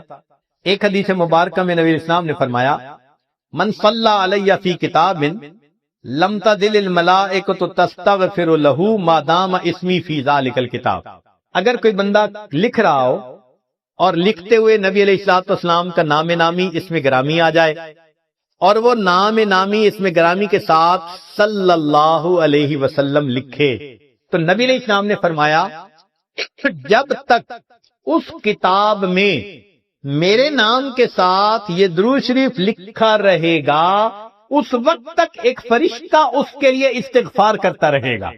اللہ اکبر کبیرہ۔ ابن مسعود رضی اللہ عنہ فرماتے ہیں کہ نبی علیہ السلام نے فرمایا اول الناس بی یوم القیامہ اکثرہم علی صلاۃ، کہ جو بندہ مجھ پر سب سے زیادہ درود شریف پڑھتا ہوگا وہ پھر قیامت کے دن میرے سب سے زیادہ قریب بھی وہی بندہ ہوگا۔ ابو بکر صدیق رضی اللہ عنہ نے ایک عجیب بات فرمائی، فرماتے تھے کہ الصلاۃ علی النبی امحق للذنوب من الماء البارد للنار، کہ جس طرح ٹھنڈا پانی آگ کو جلدی بجھا دیتا ہے، درود شریف کا پڑھنا انسان کے گناہوں کو اس سے بھی جلدی بجھا دیتا، تو درود شریف پڑھنے سے انسان کے گناہ مٹا دیے جاتے۔ ابو ہریرہ رضی اللہ عنہ فرماتے ہیں کہ نبی علیہ السلام نے فرمایا من نسی الصلاۃ علیہ نسی طریق الجنہ، جو مجھ پر درود شریف پڑھنا بھول گیا وہ جنت کا راستہ ہی بھول گیا۔ علی رضی اللہ عنہ نے ایک خوبصورت بات کہی، فرماتے تھے واللہ، اللہ کی قسم، اب دیکھیے اللہ کی قسم کھا کے بات کر رہے ہیں، واللہ لولا ما ذکر اللہ ورسولہ فی فضل التسبیح والتکبیر والتحلیل والتحمید لجعلت کل انفاسی صلاۃ علی رسول اللہ صلی اللہ علیہ وسلم، اگر اللہ اور اس کے رسول صلی اللہ علیہ وسلم نے تسبیح، تحمید، تکبیر کے فضائل بیان نہ فرمائے ہوتے تو میں اپنی زندگی کے ہر سانس کو درود شریف پڑھنے میں ہی خرچ کر دیتا۔ ایک اور حدیث مبارکہ سنیے، نبی علیہ الصلوۃ والسلام کے ساتھ صدیق اکبر بیٹھے ہوئے ہیں، ایک نوجوان آیا، نبی علیہ السلام نے اسے اپنے اور صدیق اکبر کے درمیان بٹھا دیا، پھر فرمایا کہ ابو بکر، میں نے تیرے اور اپنے درمیان اس کو بٹھا دیا، اس بات پہ حیرت تو ہوئی ہوگی۔ اللہ کے نبی صلی اللہ علیہ وسلم بڑی حیرت ہو رہی ہے۔ فرمایا ان ھذا الفتى یصلی علی صلاۃ ما یصلیھا علی احد من امتی، میرا یہ نوجوان امتی مجھ پر ایسا درود شریف پڑھتا ہے کہ جو درود شریف میری امت میں سے کوئی دوسرا مجھ پر نہیں پڑھتا، اس کی وجہ سے میں نے اس کو اپنے قریب بٹھایا۔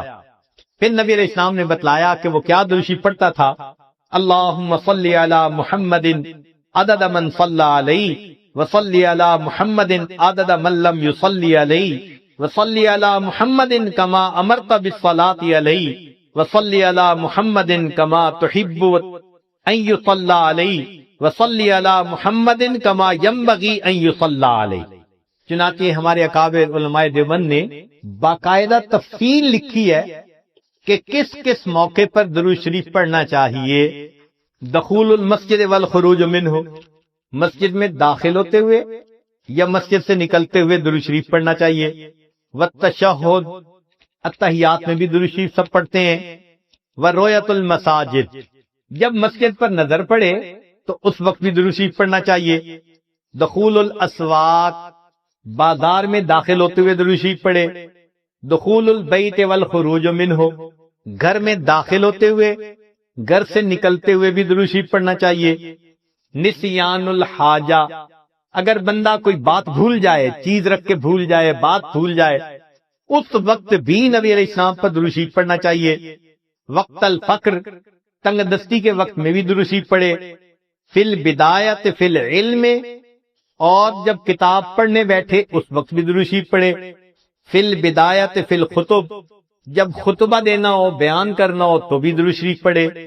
والانتہاء من مجالس العلم، جب علم کی مجلس کا اختتام ہو تو بھی درود شریف پڑھے۔ فی لقاء الاخوان، دو مسلمان بھائی آپس میں ملیں تو بھی درود شریف پڑھے۔ فی موادعتہم و مفارقتہم، پھر مدارسۃ حدیث نبوی، نبی علیہ السلام کی حدیث مبارکہ جو پڑھائی جائے تو اس وقت بھی درود شریف پڑھے۔ عند تذکرتہ صلی اللہ علیہ وسلم، نبی علیہ السلام کا جب تذکرہ ہو تو درود شریف پڑھے۔ عند ذکر اصحابہ، حتیٰ کہ نبی علیہ السلام کے صحابہ کا تذکرہ ہو اس وقت بھی درود شریف پڑھے۔ عند ذکر شیء من معاصرہ، نبی علیہ السلام سے نسبت رکھنے والی کوئی یادگار چیز کا تذکرہ ہو تو اس وقت بھی درود شریف پڑھے۔ عند دخول المدینہ، مدینہ طیبہ میں داخل ہوتے بھی پڑھے۔ اور عند المرور علی قبرہ صلی اللہ علیہ وسلم، جب نبی علیہ السلام کے سامنے حاضر ہو مواجہ شریف پر تو اس وقت بھی درود شریف پڑھے۔ درود شریف کے فوائد کیا ہیں، کچھ دیر یہ بھی ذرا سن لیجئے۔ فرمایا انہا سبب لہدایت المصلی وحیات قلبہ، درود شریف کے پڑھنے سے دل زندہ ہوتا ہے اور پڑھنے والے کو اللہ ہدایت کے اوپر رکھتے ہیں۔ انہا سبب لزیادت محبت رسول اللہ صلی اللہ علیہ وسلم، درود شریف کے زیادہ پڑھنے سے نبی علیہ الصلوۃ والسلام کے ساتھ زیادہ محبت بڑھ جاتی ہے۔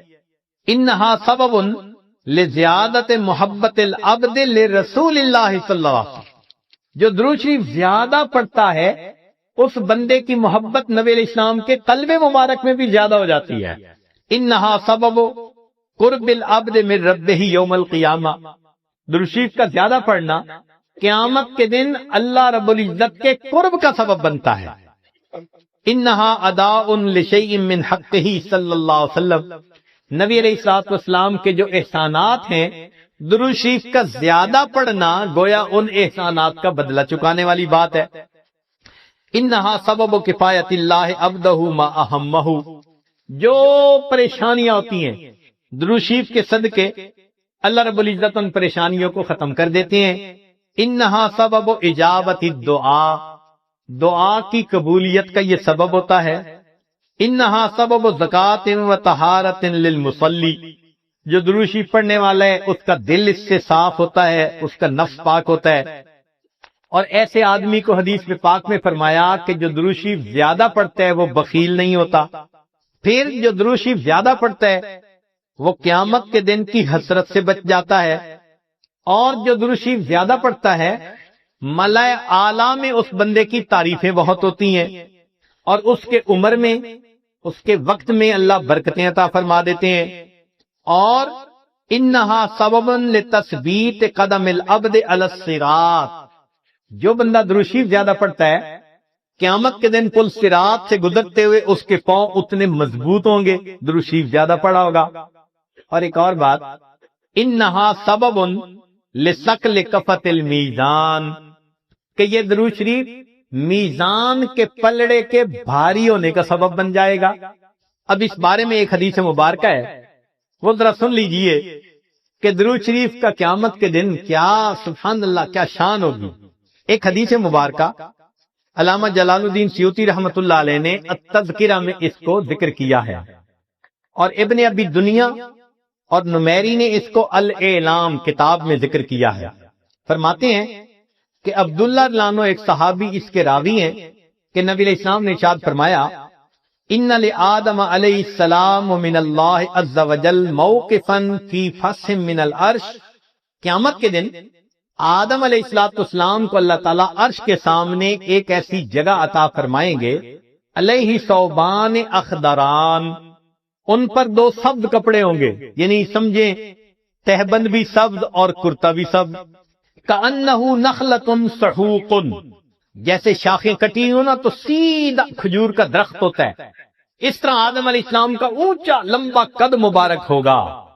ينظر الى من ينطلق به من والده الى الجنہ ومن ينطلق به الى النار، اونچے قد کی وجہ سے آدم علیہ السلام دیکھ رہے ہوں گے کہ ان کی اولاد میں سے کس کو جنت لے جایا جا رہا ہے اور کس کو جہنم لے جایا جا رہا ہے۔ فبین آدم علی ذلک، آدم علیہ السلام اس حال میں ہوں گے، اذ نظر الی رجل من امت محمد صلی اللہ علیہ وسلم، کہ وہ نبی علیہ السلام کی امت میں سے ایک بندے کو دیکھیں گے، ينطلق به الی النار، کہ اس کو فرشتے گھسیٹ کر جہنم کی طرف لے کے جا رہے ہوں گے۔ فینادی آدم علیہ السلام، تو آدم علیہ السلام پکاریں گے، یا احمد یا احمد، نبی علیہ السلام کا نام پکاریں گے، آپ صلی اللہ علیہ وسلم کا نام محمد بھی اور آپ صلی اللہ علیہ وسلم کا نام احمد بھی، اسمہ احمد، تو آدم علیہ السلام نبی علیہ السلام کا نام پکاریں گے، یا احمد یا احمد، فیقول علیہ الصلوۃ والسلام، اس نام کو سن کر نبی علیہ الصلوۃ والسلام جواب میں کہیں گے، لبیک یا ابا البشر، اے بشر کے والد، لبیک میں حاضر ہوں۔ فیقول، وہ بتلائیں گے، ھذا رجل من امتی کا، یہ آپ کی امت کا ایک بندہ ہے، ينطلق به الی النار، اس کو جہنم کی طرف لے جایا جا رہا ہے۔ قال صلی اللہ علیہ وسلم، نبی علیہ السلام نے فرمایا، فاشد المئزرہ، میں اپنی چادر کو کس کے باندھ لوں گا۔ یہ عربوں میں ایک مقولہ تھا، جب انہیں کسی اہم کام کے لیے اٹھنا ہوتا تھا نا تو کہتے تھے جی ذرا چادر کو کس کے باندھو چلو، تو نبی علیہ السلام فرماتے ہیں میں اپنی چادر کو کس کے باندھ لوں گا، وَأَسْرَعُ فِي أَثَرِ الْمَلَائِكَةِ، اور میں تیزی سے چلوں گا ان فرشتوں کے پیچھے جو میری امتی کو جہنم لے کے جا رہے ہوں گے، فَأَقُول، اور میں یہ کہوں گا، یا رسول ربی، اے میرے رب کے نمائندو کہ فو رک جاؤ، فیقولون وہ آگے سے جواب دیں گے، نحن الغزال غلاد الشداد ہم بڑے قوی اور سخت گیر ہیں، لا نعصی اللہ تعالی ما امرنا جو اللہ حکم دیتا ہے ہم اس کی نافرمانی نہیں کرتے، وَنَفْعَلُ مَا نُؤْمَرُ اور ہم وہ کرتے ہیں جس کا ہمیں حکم ملتا ہے۔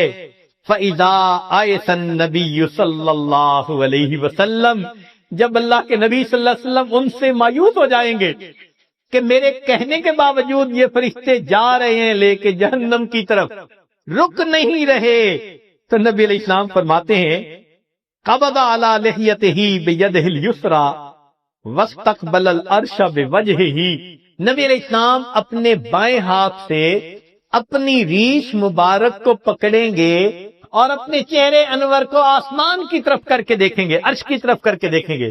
عربوں میں یہ ایک طریقہ تھا کہ جب کسی سے معافی مانگنی ہوتی، منانا ہوتا، تو عاجزی کا طریقہ تھا کہ داڑھی پہ ہاتھ رکھ کے بڑی لجاجت کے ساتھ اس کی طرف محبت سے دیکھتے تھے، فریاد کرتے تھے بھئی ہم پہ رحم کھا لو۔ نبی علیہ السلام جب فرشتوں کو دیکھیں گے کہ وہ رک نہیں رہے، میری امتی کو لے کے جہنم میں جا رہے ہیں، آقا صلی اللہ علیہ وسلم فرماتے ہیں میں اپنی بایاں ہاتھ اپنی ریش کے اوپر رکھوں گا اور میں آسمان عرش کی طرف اپنے چہرے انور کے ساتھ دیکھوں گا۔ پھر نبی علیہ السلام فیقول فرمائیں گے یا ربی قد وعدتنی اللہ تخزینی فی امتی، اے اللہ آپ نے وعدہ نہیں فرمایا تھا میری امت کے معاملے میں آپ مجھے رسوا نہیں فرمائیں گے۔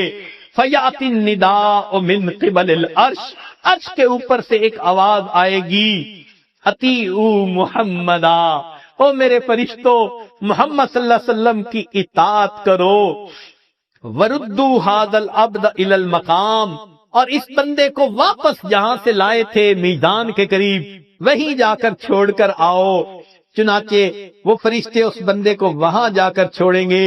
فیخرج صلی اللہ علیہ وسلم، اب دوبارہ وزن شروع ہوگا، نبی علیہ الصلوۃ والسلام ایک چھوٹا سا کاغذ کا پرزہ بطاقتن، کاغذ کا پرزہ نکالیں گے، بیضاء سفید ہوگا، کل ان ملتے جیسے انگلی کا پورا ہوتا ہے اس کے برابر ہوگا، فیلقیھا فی کفۃ المیدان الیمنی، اس کاغذ کے ٹکڑے کو نبی علیہ السلام نیکیوں کے پلڑے میں ڈال دیں گے، وہو یقول بسم اللہ، اور نبی علیہ السلام ڈالتے ہوئے بسم اللہ فرمائیں گے، فترجع الحسنات علی السیئات، نیکیوں کا پلڑا بھاری ہو جائے گا، گناہوں کا پلڑا ہلکا ہو جائے گا۔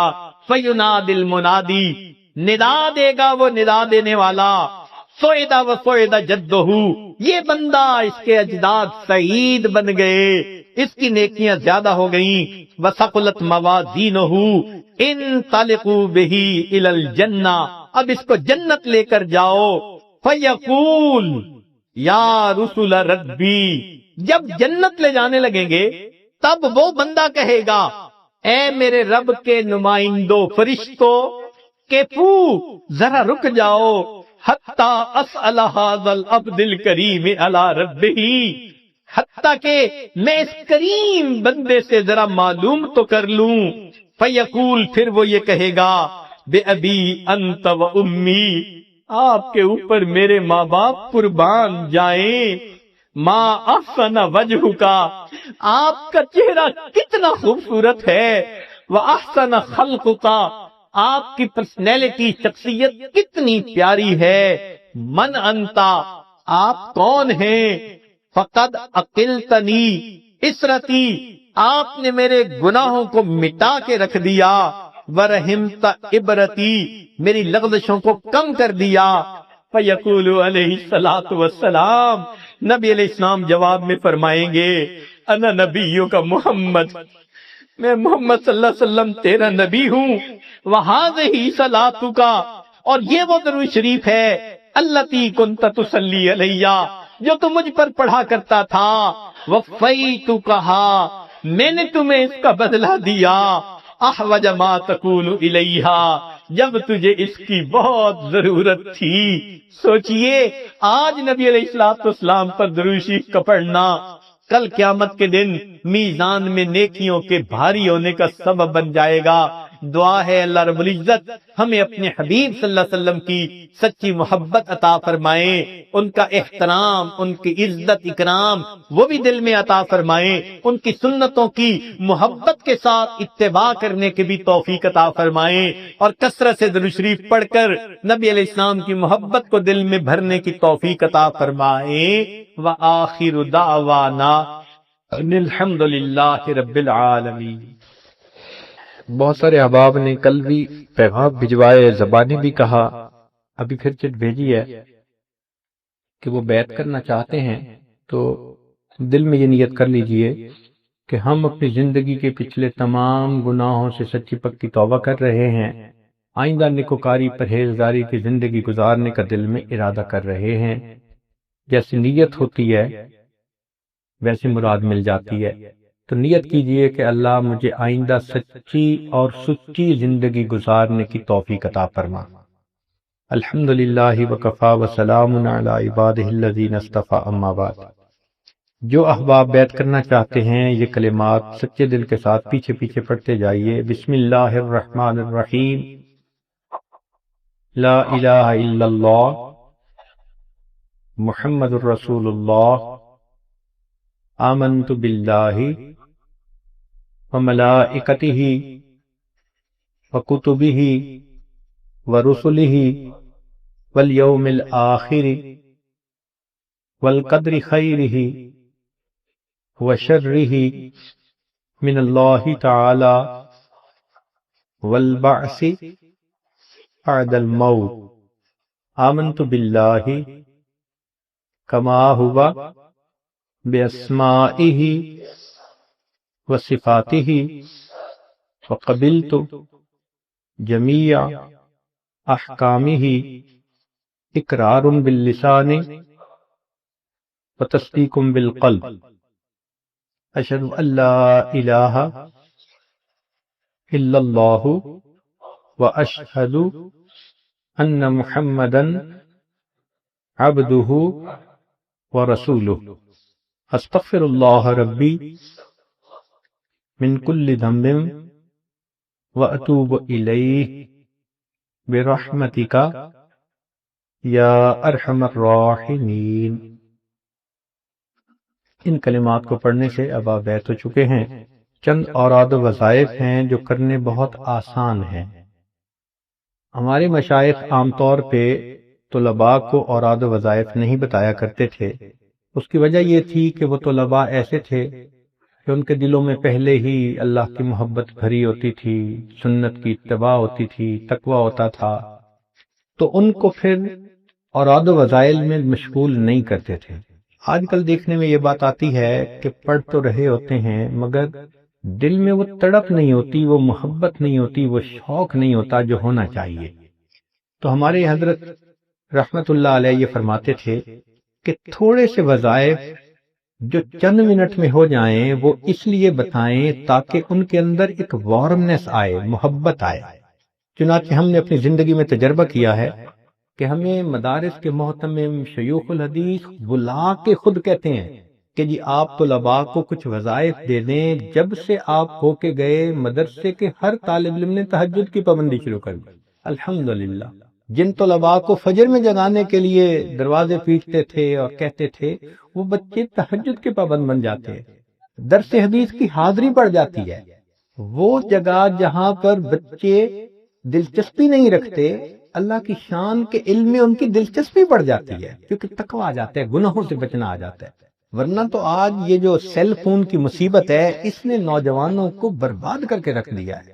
تو اس مصیبت سے بچنے کے لیے اتنے تھوڑے سے وظائف کہ جو وہ چند منٹوں میں کر لے، ان کے تعلیم پہ بھی اثر نہ ہو اور ان کے دل میں محبت بھی بڑھے۔ کون سے ہیں؟ 100 مرتبہ درود شریف پڑھنا، ایک مجلس میں پڑھ لے، یا آپ ہر نماز سے پہلے 20 دفعہ 21 دفعہ پڑھ لیں تو 100 ہو جائے گا۔ کون سا مشکل کام ہے؟ 100 مرتبہ استغفار پڑھنا، قرآن مجید کی روزانہ تلاوت کرنا۔ یہ تینوں کام وہ ہیں جو اکثر طالب علم پہلے ہی کرتے ہیں۔ 2 کام اور ہیں، ایک چلتے پھرتے ہر وقت اللہ کی طرف توجہ رکھنا، اس کو کہتے ہیں انابت اللہ، رجوع اللہ، اسی کا نام ہے ذکر اللہ، کہ اللہ کی طرف دھیان رہے، قلب منیب اللہ کو بہت پسند ہے۔ اور ایک کام کہ 10 منٹ کے لیے ذکر قلبی صبح اور شام۔ اس کا آسان طریقہ یہ ہے کہ آپ عشاء کے بعد پڑھائی سے جب فارغ ہو جائیں تو کوشش کریں کہ گپے مارنے کی بجائے، حالات حاضرہ ڈسکس کرنے کی بجائے جلدی سو جائیں۔ جلدی سونا بھی عشاء کے بعد سنت ہے، اور آج اس سنت پہ عمل کم ہوتا جا رہا ہے، تو جلدی سونے کی سنت پر عمل کریں۔ اور دوسرا کام یہ کریں کہ فجر کی اذان سے 20 منٹ پہلے اٹھنے کی عادت بنا لیں۔ اگر بیت الخلاء میں زیادہ وقت لگتا ہے تو آدھا گھنٹہ پہلے اٹھ جائیں۔ اب آدھا گھنٹہ کو اتنا زیادہ وقت نہیں ہوتا، اس میں جلدی سے وضو کر لیں اور 2-4 رکعت پڑھ لیں۔ 4 رکعت بھی چھوٹی صورتوں سے پڑھ لیں گے تو آپ کی یہ تہجد ایسے ہوگی جیسے دوسرے لوگ عشاء کے وضو سے فجر کی نماز پڑھ رہے ہیں۔ آپ کے لیے یہ 4 رکعت ہی بہت ہے۔ پھر اس کے بعد فجر کی نماز تک جو وقت ہوگا اس میں آپ دروشی بھی پڑھ سکتے ہیں، استغفار بھی پڑھ سکتے ہیں، قرآن پاک بھی پڑھ سکتے ہیں، مطالعہ بھی کر سکتے ہیں۔ اور ایک دوسرا طریقہ یہ ہے کہ عادت یہ بنائیں کہ جیسے ہی اذان ہو فوراً مسجد میں آ جائیں۔ بہت سارے طلباء کو دیکھا کہ وہ گھڑی دیکھ رہے ہوتے ہیں، گپے لگا رہے ہوتے ہیں، ہاں ابھی 4 منٹ باقی ہیں، ہاں ابھی 2 منٹ باقی ہیں، تو وہ مسجد سے باہر کھڑے ہو کے وقت گزارتے ہیں، اور جب اقامت شروع ہوتی ہے تب مسجد میں داخل ہوتے ہیں۔ ایسا نہ کریں۔ جب پیریڈ نہیں ہے، اذان ہو چکی، تو پھر وضو کر کے مسجد میں آ جائیں، سنت ادا کریں۔ اگر وقت ہے تحیۃ الوضو، تحیۃ المسجد، سنت، یہ سب پڑھ لیں، اور پھر نماز کے انتظار میں بیٹھیں۔ آج کل نماز کے انتظار میں بیٹھنے والی سنت بھی بہت کم ہوتی جا رہی ہے، تو طلباء اس سنت کو زندہ کریں۔ 5 منٹ 4 منٹ نماز سے پہلے وہ جو 5-4 منٹ ہوں گے بس وہی ذکر قلبی کر لیں، اتنا ذکر ہی کافی ہوگا، کوئی الگ مراقبے کرنے کی کوئی ضرورت نہیں ہے۔ تو صرف اتنی سی بات کہ ایک اذان سے 20 منٹ آدھا گھنٹہ پہلے اٹھنے کی عادت بنا لیں، اور اس سے لے کے نماز تک کے درمیان میں یہ معاملات ہو جائیں گے۔ اور دوسری بات کہ اذان سنتے ہی مسجد میں آنے کی عادت ڈال لیں، اور کوشش یہ کریں کہ زندگی با وضو گزاریں۔ ہر وقت نوجوان بچے تو جیسے ہی وضو ٹوٹے پھر وضو کر لیں۔ ہم نے اپنی زندگی میں ایسے اکابر کو دیکھا ہے کہ جن کو کوئی بندہ بے وضو دیکھ نہیں سکتا تھا، وہ ہر وقت با وضو رہا کرتے تھے۔ کما تعیشون تموتون، جیسے زندگی گزاریں گے ویسے موت آئے گی۔ تو اللہ ایسے لوگوں کو با وضو موت بھی عطا فرمائے۔ نوجوان بچوں کے لیے با وضو رہنا کوئی مشکل نہیں ہے۔ ہمیں اس کا ایک مرتبہ تجربہ ہوا۔ امام ربانی حضرت مجدد ثانی رحمۃ اللہ علیہ کی اولاد میں سے کچھ لوگ تھے، تو ہم ان کو ملنے کے لیے گئے۔ مغرب کی نماز کا وقت تھا، اور بچے کوئی 10-15 ان کے گراؤنڈ میں فٹ بال کھیل رہے تھے۔ انہوں نے کہا جی کہ اذان کا وقت ہے، قریب مسجد نہیں ہے، تو ہمیں یہی جماعت کروانی ہے۔ ہم نے کہا بہت اچھا۔ وہ جو تکبیر پڑھنے کھڑے ہوئے تو انہوں نے بچوں کو آواز دی، بچوں نماز کے لیے آ جاؤ۔ چھوٹے بڑے سارے، پسینہ تھا لیکن آ گئے اور سب کھڑے ہو گئے، اور سب نے نماز پڑھی۔ ہمیں بڑی حیرت ہوئی۔ نماز کے بعد ہم نے پوچھا جی یہ بچوں نے پہلے سے وضو کیا ہوا تھا؟ وہ کہنے لگے کہ ہمارے خاندان میں اوپر سے یہ عمل چلا آ رہا ہے کہ ہم بچوں کو سمجھاتے ہیں کہ بچوں زندگی با وضو گزارو۔ ہمارے گھروں میں 5 سال سے عمر کا جو بچہ بھی آپ کو جاگتا نظر آئے گا ہمیشہ با وضو نظر آئے گا۔ اب اگر لوگ پوری زندگی با وضو گزارتے ہیں تو سبحان اللہ، طالب علمی کا زمانہ تو بڑا ہی اچھا زمانہ ہوتا ہے۔ تو با وضو رہنے کی کوشش کریں، اور اذان فجر کی جو ہے اس سے 20 منٹ آدھا گھنٹہ پہلے۔ اگر آپ جلدی سے وضو کر لیتے ہیں، بیت الخلاء سے جلدی فارغ ہو جاتے ہیں تو 20 منٹ بہت ہیں۔ اور اگر زیادہ وقت لگتا ہے، کیونکہ کئی لوگ زیادہ وقت لگا دیتے ہیں، ماشاءاللہ وہ بیت الخلاء میں ایسے جاتے ہیں جیسے بیت الخلا ہوتا ہے، تو اگر زیادہ وقت لگتا ہے تو بھئی آدھا گھنٹہ پہلے اٹھتے ہیں۔ مگر آپ کا اس وقت چند رکعت، 4 رکعت چھوٹی صورتوں کے ساتھ پڑھ لینا یہ بہت کافی ہے۔ اس کی مثال یوں سمجھیں کہ بینک اکاؤنٹ اگر کوئی بندہ کھولے اور اس میں 5000 روپے ڈلوا دے، جب بھی اکاؤنٹ ہولڈر کی لسٹ بنے گی تو جہاں اربوں پتی، کروڑوں پتی، لاکھوں پتی کا نام آئے گا، وہ 5000 والے کا نام بھی آئے گا نا، کہ اکاؤنٹ تو کھلا ہوا تھا۔ بس یہی سوچا کریں کہ جہاں قیامت کے دن لسٹ پیش ہوگی شب زندہ داروں کی، تو عشاء کے وضو سے فجر پڑھنے والوں کی جہاں لسٹ بنے گی وہاں 4 رکعت سے ہی، مگر نام تو اکاؤنٹ ہولڈر میں آئے گا نا، اکاؤنٹ تو کھولا ہوا تھا۔ تو بس اللہ کے چاہنے والوں میں روزانہ اپنا نام شامل کر لیا کریں۔ یہ سوچنا کہ جی ہم تو پڑھتے پڑھاتے ہیں تہجد کا ثواب مل جاتا ہے، وہ تو بات بالکل ٹھیک ہے، لیکن صحابہ بھی تو سارا دن یہی کام کرتے تھے، پھر تہجد کا اہتمام فرماتے تھے۔ تو ہمیں اہتمام کرنا چاہیے۔ یاد رکھنا کہ عوام الناس جس طرح 5 فرض نمازوں کا اہتمام کرتے ہیں، ہم طلباء کو چاہیے کہ ہم تہجد کا اس طرح اہتمام کیا کریں۔ تو 15 منٹ پہلے اذان سے اٹھنے کی عادت ڈال لیں، فجر کی اذان سے، انشاءاللہ اسی میں یہ سارے معاملات ہو جائیں گے، اور پھر اس کے بعد آپ ایک چیز محسوس کریں گے کہ سنت کا شوق بڑھ جائے گا، اللہ کی محبت بڑھ جائے گی، نیک باتیں سننے کا شوق بڑھ جائے گا، نیکوں سے محبت، آپ خود کہیں گے کہ مجھے اب اندر کا انسان بدلتا نظر آ رہا ہے۔ ہم نے الحمدللہ اپنی زندگی میں ہزاروں نہیں، اللہ کی شان لاکھوں احباب کو یہ بات بتائی اور ان کی زندگیوں کو بدلتے ہوئے بھی آنکھوں سے دیکھا۔ ان اوراد وظائف کی برکات ایسی۔ یہ آج ایک مرتبہ کسی ایئرپورٹ پہ تھا، کوئی کتاب پڑھ رہا تھا، ایک نوجوان جس کے ہاتھ میں شراب کی بوتل تھی، وڈکا کی، وہ قریب سے گزرا اور یوں کر کے دیکھتا ہوا چلا گیا۔ آگے تھوڑی دیر جانے کے بعد واپس لوٹا اور مجھے آ کے کہتے ہیں hello hi how are you, جیسے عادت ہوتی ہے۔ میں نے کہا میں ٹھیک ہوں۔ کہتے I want to be like you, میں تمہاری طرح بننا چاہتا ہوں۔ میں نے کہا اچھا تمہیں یہ کپڑے پہننا ہے؟ پہلا ذہن اسی طرف گیا نا کہ یہ آثار قدیمہ جو ہم بنے ہوئے ہیں تو اس کو شاید یہ اچھا لگا ہو۔ تو اس نے کہا no I see some light on your face, مجھے تمہارے چہرے پہ کچھ روشنی نظر آ رہی ہے۔ تو فوراً دل میں خیال گیا کہ یا اللہ، ہدایت تو آپ نے دینی ہوتی ہے، کیا پتہ اس کی ہدایت کا وقت ہو۔ تو میں نے جواب دیا کہ you can be even better than me, آپ مجھ سے بھی بہتر بن سکتے ہیں۔ کہتے ہیں ہم جسٹ کمنگ۔ سامنے ایک واش روم تھا، وہ گیا اور وہ شراب کی بوتل میں نے دیکھا اس نے یوں جا کے نا ٹریش کین میں پھینکی اور وہاں جا کے کلی کی اور اپنا چہرہ صاف کیا اور فریش ہو کے آ گیا۔ جب آ کے بیٹھا تو کہتا ہے کہ let me introduce my self, میں اپنا تعارف کروانا چاہتا ہوں۔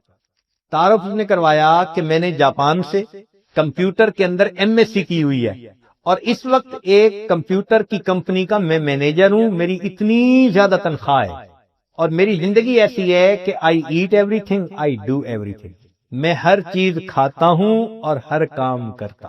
لو جی، اس کا مطلب کہ شراب پیتا تھا، سور کھاتا تھا اور ہر الٹا سیدھا شہوانی شیطانی کام وہ کرتا تھا۔ یہ اس نے اپنا حدود اربہ بتایا۔ پھر مجھے کہتے ہیں کہ جی میں کیسے بچ سکتا ہوں گناہ سے؟ اس لیے کہ میں نوجوان ہوں اور اس ماحول میں ہر دن کوئی نہ کوئی مجھے دعوت گناہ عورت دیتی ہے اور میں اس کے ساتھ وقت گزارتا ہوں۔ تو میں نے کہا کہ بھئی آپ نہیں بچ سکتے، اللہ تو بچا سکتا ہے نا؟ کہتے ہیں ہاں۔ میں نے کہا چلیں، یہی اس کو توبہ کے کلمات پڑھائے اور یہی اوراد وظائف بتا دیے۔ یہ آج آ گیا، تقریباً 3 مہینے کے بعد اس نے خط لکھا۔ اس خط میں اس نے 2 باتیں خاص لکھی۔ پہلی بات لکھی 5 نمازیں تو پڑھتا ہی ہوں، کبھی کبھی مجھے تہجد بھی مل جاتی ہے، یہ پہلی بات لکھی۔ اور دوسری بات اس نے لکھی کہ میں اس بات پہ حیران ہوں کہ گناہوں کے سمندر میں رہتے ہوئے میں گناہوں سے بچا ہوا کیسے۔ اللہ، اس خط کو پڑھ کے یاد آیا ہمارے حضرت فرماتے تھے ہمارے بڑوں کی دعائیں ہمارے گرد پہرا دیا کرتے۔ واقعی بات ایسی ہوتی ہے، تو اللہ تعالیٰ یوں حفاظت فرما دیتے۔ تو آپ ان اعمال کو کریں اور اس کی برکت دیکھیں۔ اور زمانے طالب علمی میں یہ اسباق زیادہ نہیں ہوں گے، بس یہی رہتے ہیں، اتنے ہی رہتے ہیں، چاہے عربی کا طالب علم دوم کا ہو یا دور حدیث کا، بس یہی۔ طالب علم کو گرم رکھنے کے لیے اتنے اوراد کافی۔ اس کی مثال یوں سمجھے، بوفے سسٹم کا کھانا ہوتا ہے نا، تو بڑے بڑے ٹرے میں کھانا ہوتا ہے، نیچے انہوں نے چراغ جلایا ہوتا ہے، وہ آگ نہیں ہوتی، وہ سٹوو نہیں ہوتا، ایک چراغ جل رہا ہوتا ہے لیکن کھانے کو گرم رکھتا ہے۔ تو یہ اوراد و وظائف بھی وارم رکھنے کے لیے ہے کہ اتنا وارم رہے کہ انسان کو نماز کا اہتمام، سنت کا اہتمام، اعمال کی فکر رہے اور جیسے ہمارے اکابر تھے ویسے بننے کا شوق دل میں رہے۔ یہ اوراد و وظائف فقط اس کام کے لیے ہیں۔ اللہ تعالی ہمیں اپنے مقبول بندوں میں شامل فرمائے۔ دعا سے پہلے چند منٹ کے لیے آپ حضرات رجوع اللہ کی کیفیت میں بیٹھتے ہیں۔ وَاذْكُرْ رَبَّكَ فِي نَفْسِكَ، ذکر کر اپنے رب کا اپنے نفس میں، اپنے دل میں، ای فی قلبک، تھوڑی دیر کے لیے دلوں میں اللہ کو یاد کر لیجیے۔ انسان جب اپنے اندر جھانکتا ہے اسے اپنی اصل تصویر نظر آتی ہے۔ اپنے من کے دریچے کو کھولیے، اپنی اصل تصویر کو دیکھیے۔ ہوا و حرص والا دل بدل دے، میرا غفلت میں ڈوبا دل بدل دے، ہوا و حرص والا دل بدل دے، میرا غفلت میں ڈوبا دل بدل دے، بدل دے دل کی دنیا دل بدل دے، خدایا فضل فرما دل بدل دے، گنہگاری میں کب تک عمر کاٹوں، گنہگاری میں کب تک عمر کاٹوں، بدل دے میرا رستہ دل بدل دے، سنوں میں نام تیرا دھڑکنوں میں، مزہ آ جائے مولا دل بدل دے، ہٹا لوں آنکھ اپنی ماں سوا سے، ہٹا لوں آنکھ اپنی ماں سوا سے، جیوں میں تیری خاطر دل بدل دے، یہ کیسا دل ہے سینے میں الہی، جو زندہ بھی ہے مردہ دل بدل دے، پڑا ہوں تیرے در پر دل شکستہ، رہوں کیوں دل شکستہ دل بدل دے، تیرا ہو جاؤں اتنی آرزو ہے، بس اتنی ہے تمنا دل بدل دے، میری فریاد سن لے میرے مولا، بنا لے اپنا بندہ دل بدل دے، گنہگاری میں کب تک عمر کاٹوں، بدل دے میرا رستہ دل بدل دے، لا الہ الا اللہ محمد رسول اللہ۔ دعا کر لیجئے، سبحان ربی العلی الوہاب، اللہم صلی علی سیدنا محمد وعلی آل سیدنا محمد وبارک وسلم۔ اے کریم آقا، ہم آپ کے عاجز مسکین بندے ہیں، ہمارے گناہوں کو معاف فرما، خطاؤں سے درگزر فرما، عیبوں کی پردہ پوشی فرما، اللہ ہماری نگاہوں کو پاک فرما، دلوں کو صاف فرما، سینوں کو اپنی محبت سے لبریز فرما، اپنے عشق کی آتش ہمارے سینوں میں پیدا فرما، ہمارے انگ انگ سے اپنے ذکر کو جاری فرما، روئیں روئیں سے اپنے ذکر کو جاری فرما، ہڈی ہڈی بوٹی بوٹی میں اپنی محبت پیدا فرما، اللہ ہمیں نماز کی حضوری نصیب فرما، سجدے کا سرور نصیب فرما، قرآن پاک پڑھنے کا لطف نصیب فرما، رات کے آخری پہر کے مناجات کی لذت نصیب فرما، ایمان حقیقی کی حلاوت نصیب فرما، اے کریم آقا درگزر کا معاملہ فرما، اے رب کریم ہمارے ظاہر کو اپنے حبیب صلی اللہ علیہ وسلم کی سنتوں سے سجا، ہمارے من کو اپنی معرفت سے منور فرما،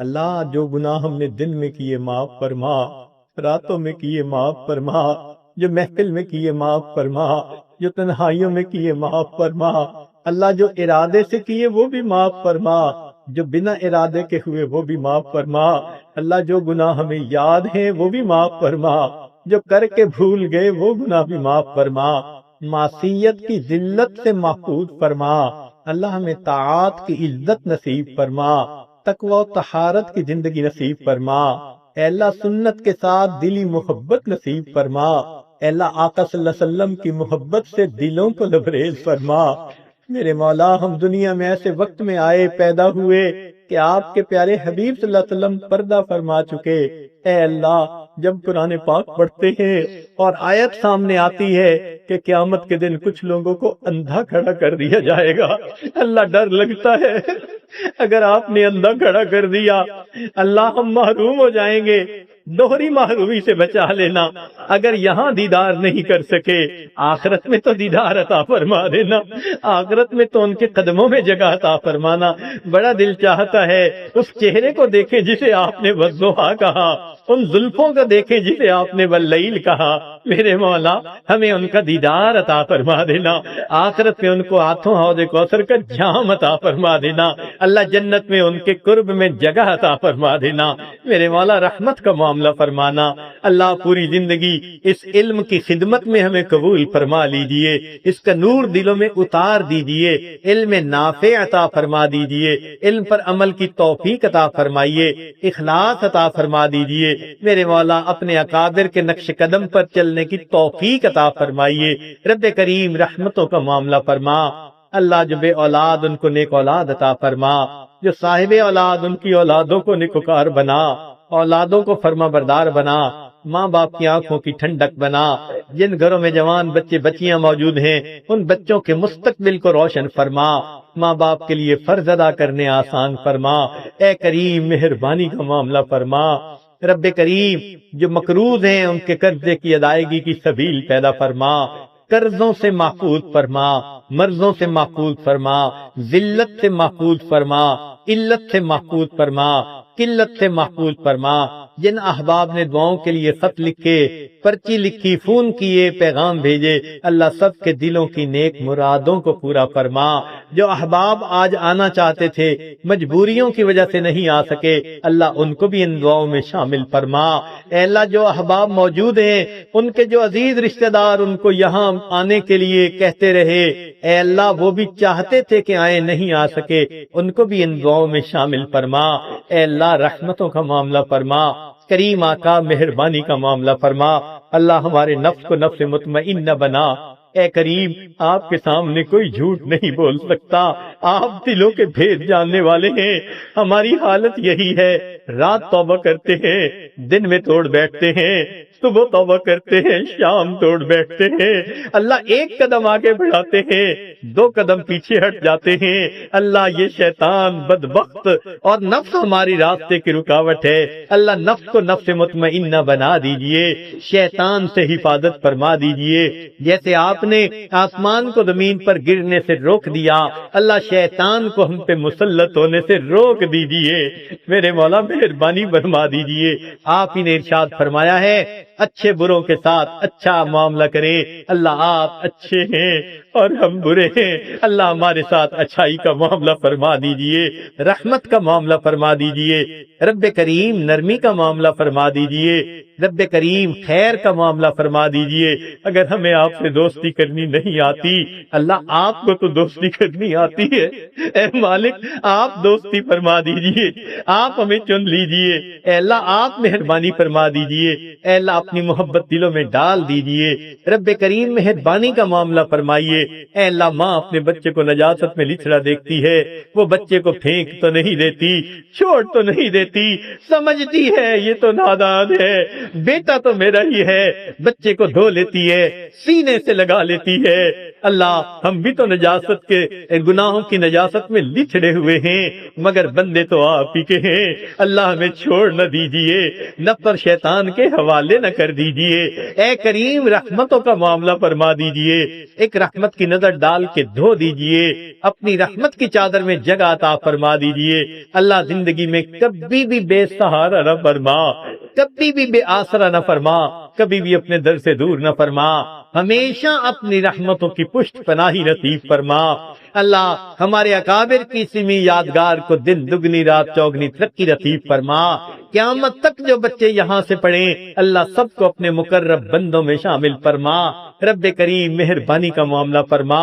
اللہ آپ کے حبیب صلی اللہ علیہ وسلم کے سامنے ایک عورت اچانک ننگے سر آ گئی تھی تو محبوب صلی اللہ علیہ وسلم نے اپنی چادر سے اس کے سر کو ڈھانپ لیا تھا، اللہ آج آپ کے محبوب صلی اللہ علیہ وسلم کی امت اقوام عالم کے سامنے ننگے سر کھڑی ہے، اللہ امت کا سر ڈھانپ لیجئے، اللہ امت کا سر ڈھانپ لیجئے، اللہ امت کا سر ڈھانپ لیجئے، اللہ امت کا سر ڈھانپ لیجئے، اللہ مہربانی فرما دیجئے، ہدایت کی ہواؤں کو عام کر دیجئے، اللہ جو اکابر دین کا کام کر رہے ہیں ان کی جان مال عزت آبرو کی حفاظت فرمائیے، ان کا سایہ ہمارے سروں پر دراز فرمائیے، اللہ مدارس عربیہ کی حفاظت فرما، دعوت و تبلیغ کے کام کی حفاظت فرما، جہاں اللہ لوٹی اور خانقاہوں کی حفاظت فرما، اللہ ہمارے تینوں حرم کی حفاظت فرما، اللہ زندگی میں بار بار حج عمرہ کرنے کی سعادت عطا فرما۔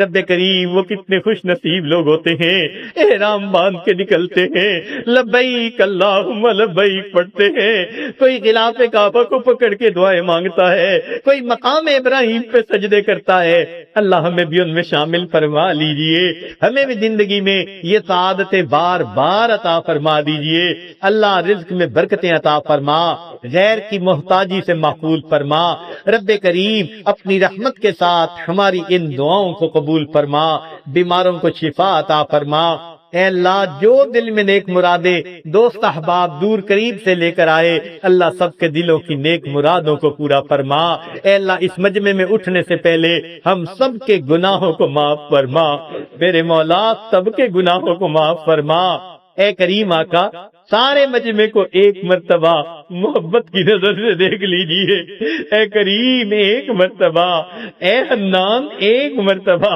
اے منان ایک مرتبہ، اے اللہ رحمت کی نظر ڈال دیجئے، کرم کی نظر ڈال دیجئے، محبت کی نظر ڈال دیجئے، اے اللہ ہماری اس اجتماع کو اللہ اپنے قرب کا ذریعہ بنا دیجئے، اے اللہ جو خدمت کی جماعت تھی جنہوں نے انتظامات کیے یا آج کی اس مجلس کا سبب بنے، اللہ سب کو اپنے مقرب بندوں میں شامل فرما دیجئے، ہمارے اکابر علماء دیوبند جتنے بھی گزرے ہیں اللہ سب کو ہماری طرف سے بہترین اجر اور بدلہ عطا فرما دیجئے، صلی اللہ تعالی علی خیر خلقہ سیدنا محمد وآلہ واصحابہ اجمعین برحمتک یا ارحم الراحمین۔